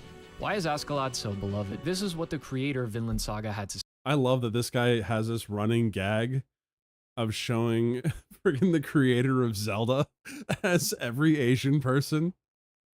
Just if he has to put two Asian people on screen as like, here's the author and here's the artist, it's this guy who made Zelda, and then it's Shigeru Miyamoto, the guy who made Mario. It's a hilarious gag. I fucking love it. To say about Askeladd. Quote, for example, Askeladd, his role is to bring Thorfinn from the countryside of Iceland into the very center of the war. He's kind of a terrible person to Thorfinn, but at the same time, he's also a father figure. These two sides of him created this ambivalent character, and so that motive made him. As long as the motive is interesting, it makes the character an interesting person as well. End quote. Before we know anything about Thorfinn or invested into his character, the story gives us a strong first impression of Askeladd. Chapter 1 and 2 give us a clear idea of what type of man we are dealing with, and commending respect from it. He is shown to be a smart, tactical man, adept in... So for those that don't know, Vinland Saga follows this character right here, Thorfinn, who is the, was it Thorgil, I think his name is? No, what is his father's name? His father's name also has Thor in it. It is loosely based off of a true story. But pretty much it follows Thorfinn wanting to become a Viking like his father, even though his father had ran away from war. Him running away from war actually ended up bringing the war to him, because how dare you desert? So they try to kill him, his father. And eventually, it does catch up to him and his father is killed. Askeladd, this character, is the person that killed him. So, in order to basically Thorfinn's whole life becomes a revenge plot at that point. But his whole goal is to kill Askeladd there. It is a fantastic series, and it is about I don't want to spoil it too much, but a good way to describe it is live beyond your one thing. That's a good way to put it. All manners of war, not just the physical, but also negotiations. His ability to speak is just as deadly as his ability with the sword. An extremely charismatic person with the ability to poke into other people's weaknesses. There's a trick to manipulating every human being. Some of this comes from a clarity he has about how people work. Quote, a man, slave to gold, holds a whip, and beats the slave he bought with that gold as if to claim he is the master. He just doesn't see it for Miyamoto himself. create Zelda and Mario? Every living human being is a slave to something. End quote. I know he had a part Everything of it. we see part from in it. Askeladd to begin with are qualities you want from someone in charge. We aren't given a single reason to dislike him. All we know is that Thorfinn hates him. But even in those exchanges, Askeladd comes off as efficient and to the point, wise but not overly cruel or cowardly. Then we are given the backstory as to why Thorfinn wants revenge on Askeladd. Maybe here the disconnect will disappear and we will share the sentiments of a young Thorfinn. Askeladd is hired to kill Thorfinn's father, Thors, a man that left behind his crew to live a life of peace, coming to understanding that life is sacred after the birth of his daughter, believing that no one has any enemies, wanting to spare his son of the life of bloodshed and pain. It's fair to say that at the point in the story where we meet him, Thors is a good man, one full of past sins, but is trying to atone and change, going as far as to pay an absurd amount for a half-dead slave, and then gives him a proper burial. When the two meet, as Thors and his men are trapped, they engage in a duel, showing off the legendary ability of Thors and further confirming the capabilities of Askeladd as well. The duel ends in Thors winning. Then Askeladd's right-hand man Bjorn takes Thorfinn captive, and Askeladd has Thor's killed in front of his son, dishonoring the nature of the duel. He does honor Thor's final wish for his men to be spared, but this moment would usually be the turning point where a character like Askeladd would be hated by the audience, and we fully share Thorfinn's desire to see Askeladd dead. But that isn't really the case. I have a few ideas as to why. Despite him caring more about result than honor, he did uphold the deal he made with the men who hired him, and also the deal he made with Thor's. Had he gone on to kill all the other men and spit on the grave of Thor's, then I could see more animosity existing. Even later on when he mocks Thorfinn about his father, should I play it's done more in a way to take Trigger on advantage stream, of guys? Thorfinn's anger and teach him a lesson, and not out of a desire I would totally to trash play the Thor's shit out per of se. Chrono Trigger. Tactics, not personal ego. The other reason is despite it being a very powerful scene, we don't really spend that much time with Thor's, especially in comparison to Askeladd. We If need a Chrono Makoto wanted Trigger us too. to There hate is a Chrono Askeladd Trigger too. It's passionately, called Chrono then Cross. he would have allowed us to have more time with the character. Give us an entire arc where we love Thor's and really get to see that growth, on top of just seeing him as a moral anomaly in the world he lives in. But we spend far more time with Askeladd than we do Thor's, allowing us to understand Thorfinn's motivation, but still leave us open to growing attached to Askeladd as well without needing a 180 from him. It could very well be argued that in the first arc, Askeladd actually takes the role of protagonist for many sections. Video game. Still a villain given what he does, but we get an extensive look into his qualities and outlook on life. Quote, "You're young, time's on your side. You'll grow up and I'll grow old. Someday you'll likely beat me. It's only natural, even the strongest man must die." I would watch He isn't a man that views himself in a idea. delusional manner, always coming off as grounded. His ability to read people, as is shown in the beginning, is then full-blown grow attached to impressive the more we Askeladd? go I through did. the story. I've lived among the wicked men for 20 years, and I've picked up a skill along the way. I can tell what a man is. Is he great or timid? Is he clever or stupid? One glance at his face will tell me everything I need. I'm aware this isn't the most analytical statement, but to hell with that for a second. He's just cool as fuck. We like cool. If this wasn't my job, I'd leave it there. I'll also add that there is this honesty with the character that is very appreciated, Blood. since a lot of war characters that might handle the more tactical side of it are presented as cowardly when we want to dislike them, yet in all of the major battle scenes, Askeladd finds himself in the mud as well, leading his men, showing that he is an individual that leads by example. Let's go. So as the story goes on, we are Lead by simply example. endeared more and more to his positive qualities that exist in wartime. The big turning point that endeared the audience more to Askeladd, however, is the revelation of his bloodline and origin. Quote, "Do you still believe in the legend? It says that King Artorias will return from Avalon in the west and restore Britannia to the glory days of Britannia! old." End quote. A little bit of history. Wales, Scotland, and England were separate kingdoms with distinct cultural and ethnic backgrounds. England was made up of several Anglo-Saxon kingdoms, founded by Germanic tribes such as the Angles, Saxons, and Jutes, who migrated to Britain after the fall of the Roman Empire. In contrast, Wales was home to the Celtic kingdoms, descended from the native Britons who said, "Fuck the Anglo-Saxons." Meanwhile, Scotland consisted of a mix of Pictish and Gaelic kingdoms, with some influence from the Angles in the southeast, but it largely remained separate from the Anglo-Saxon rule. This time period, up until the 15th century Renaissance, was known as the Dark Ages. Vinland Saga takes place during the 11th century, where the Danes, also known as the Vikings, are invading, and the current king of the Danes, King I heard Blue-Eyed Samurai was good. Thoughts? I have not seen it. My little brother watched it, and he really enjoyed it. Which is I've seen some of it. Homeland. This revelation adds And a new I light did to his enjoy what I words watched. and his essence as a person, and gives us someone easy to hate in the king. Askeladd and his mixed blood being Danish and Welsh. Quote, "I am half Welsh, half Nordic. My father Olaf once raided the coast of Wales and took my mother Lydia as a concubine. She gave birth to me." The other person responds, "But I had always heard the bloodline of the hero of Old Britannia had died out. You claim you were truly the descendant of the great Artorias?" Once again, that name being brought up, Artorias. Relax, Dark Souls Artorias, fans, the I'm best not boss British, in and Dark this video Souls. isn't 2 hours longer than it needs to be. Not that Artorias. Artorias Damn right. is a Let's military go. leader from Britannia, the Celtic predecessors to England, who lived in the 5th and 6th centuries The AD, Romans, pretty according much. to Welsh historical accounts. In the year 516, the invading Saxons, who later became the English, were soundly crushed by Artorias' army at the Battle of Baden Hill, thus bringing peace to Britannia.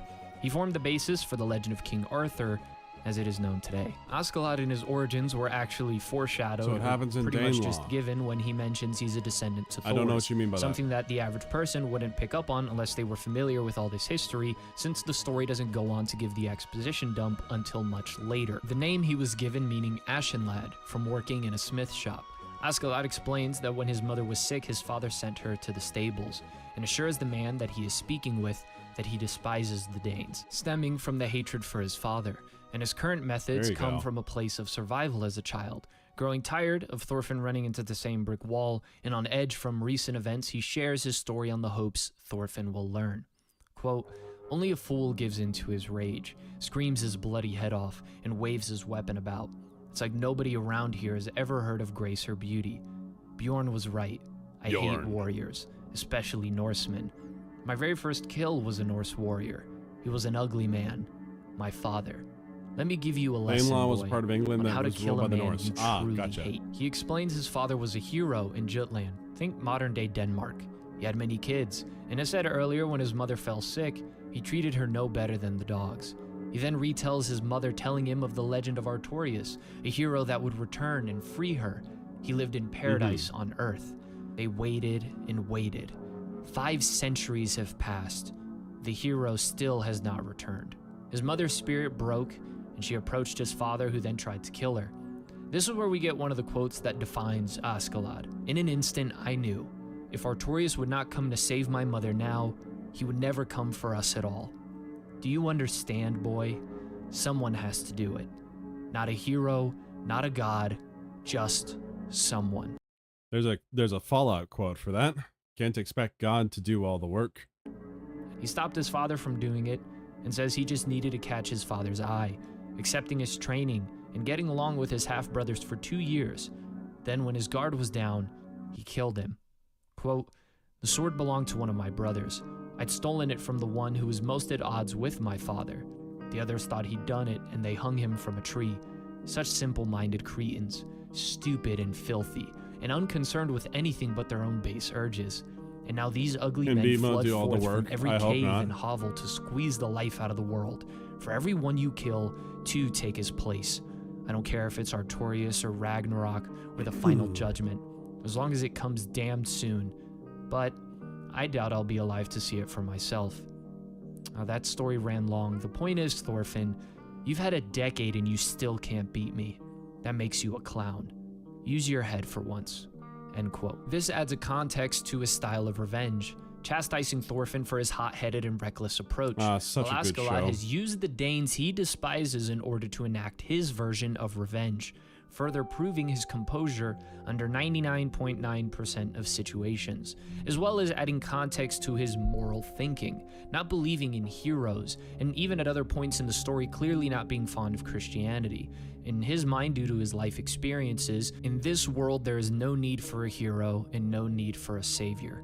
Just someone who is willing to do the job. He does what he views as necessary before doing what will satisfy him or concerning himself with the moral details. Of course, he has Okay. his own code, but killing Canute's caretaker in order to toughen up Canute gives a bit of a show of how he really thinks. His way of assuring Wales will be in a better position as the current king is dying, even later admitting it to Canute, knowing Canute would still want Askeladd at his side.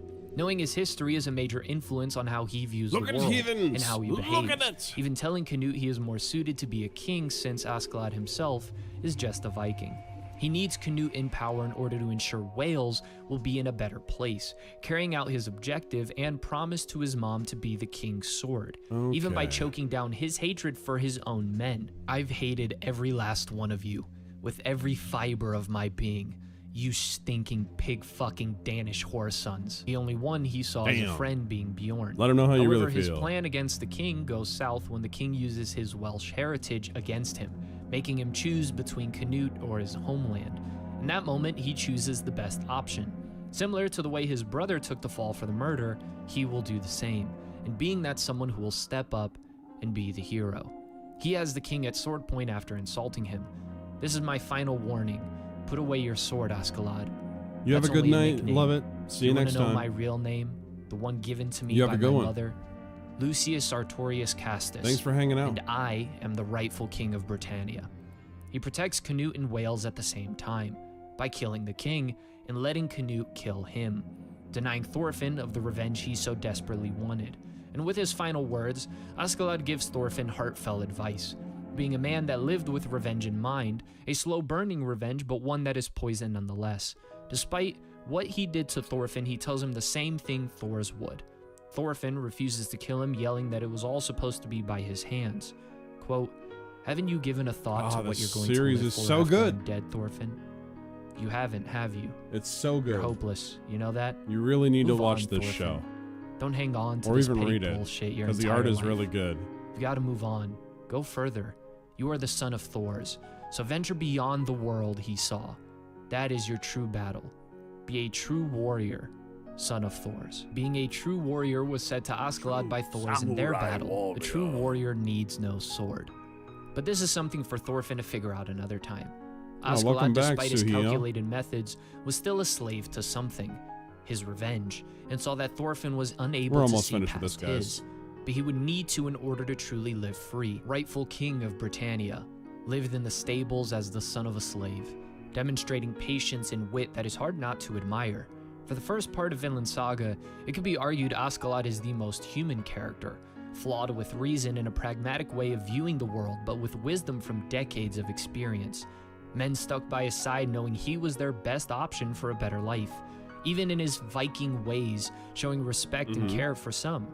Bjorn, Thor's, and even Thorfinn as a kid who had been trying to kill him for a decade, leaving him with parting words to live a life free from revenge and find paradise, despite believing there was no I'm paradise telling you right for now, himself.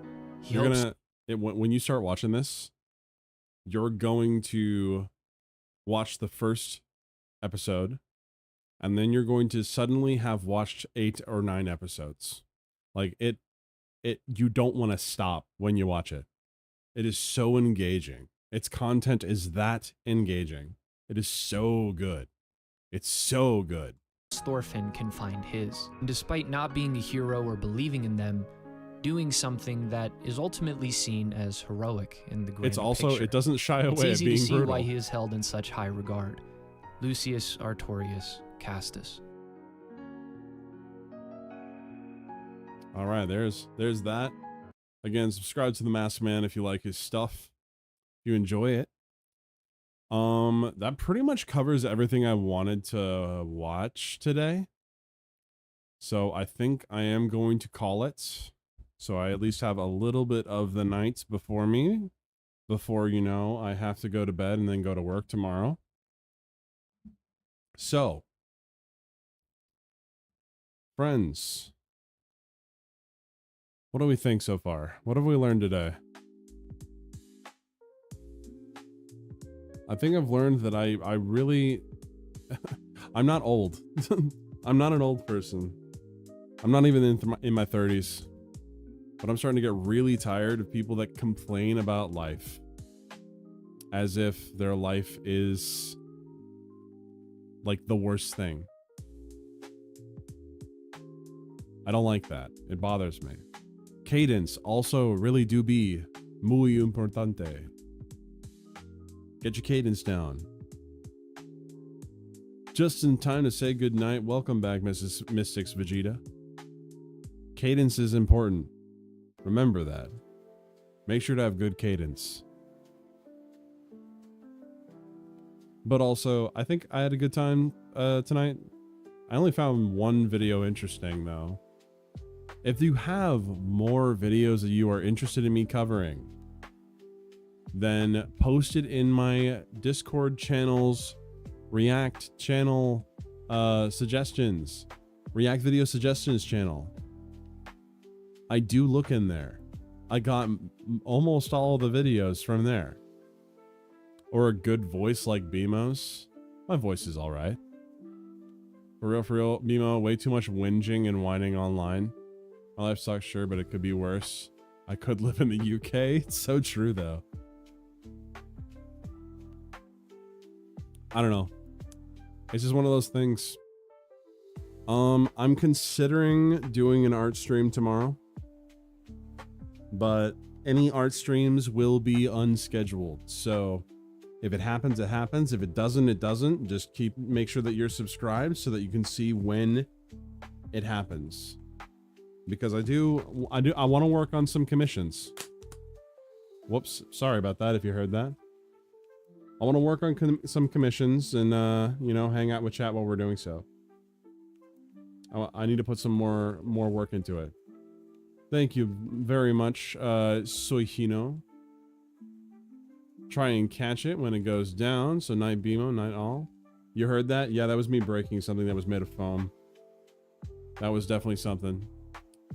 But, alright, we were watching 2 videos about anime. So I've got to play out our anime outro. So, you guys have a great rest of your night. We are going to kick off that anime outro. Let's go.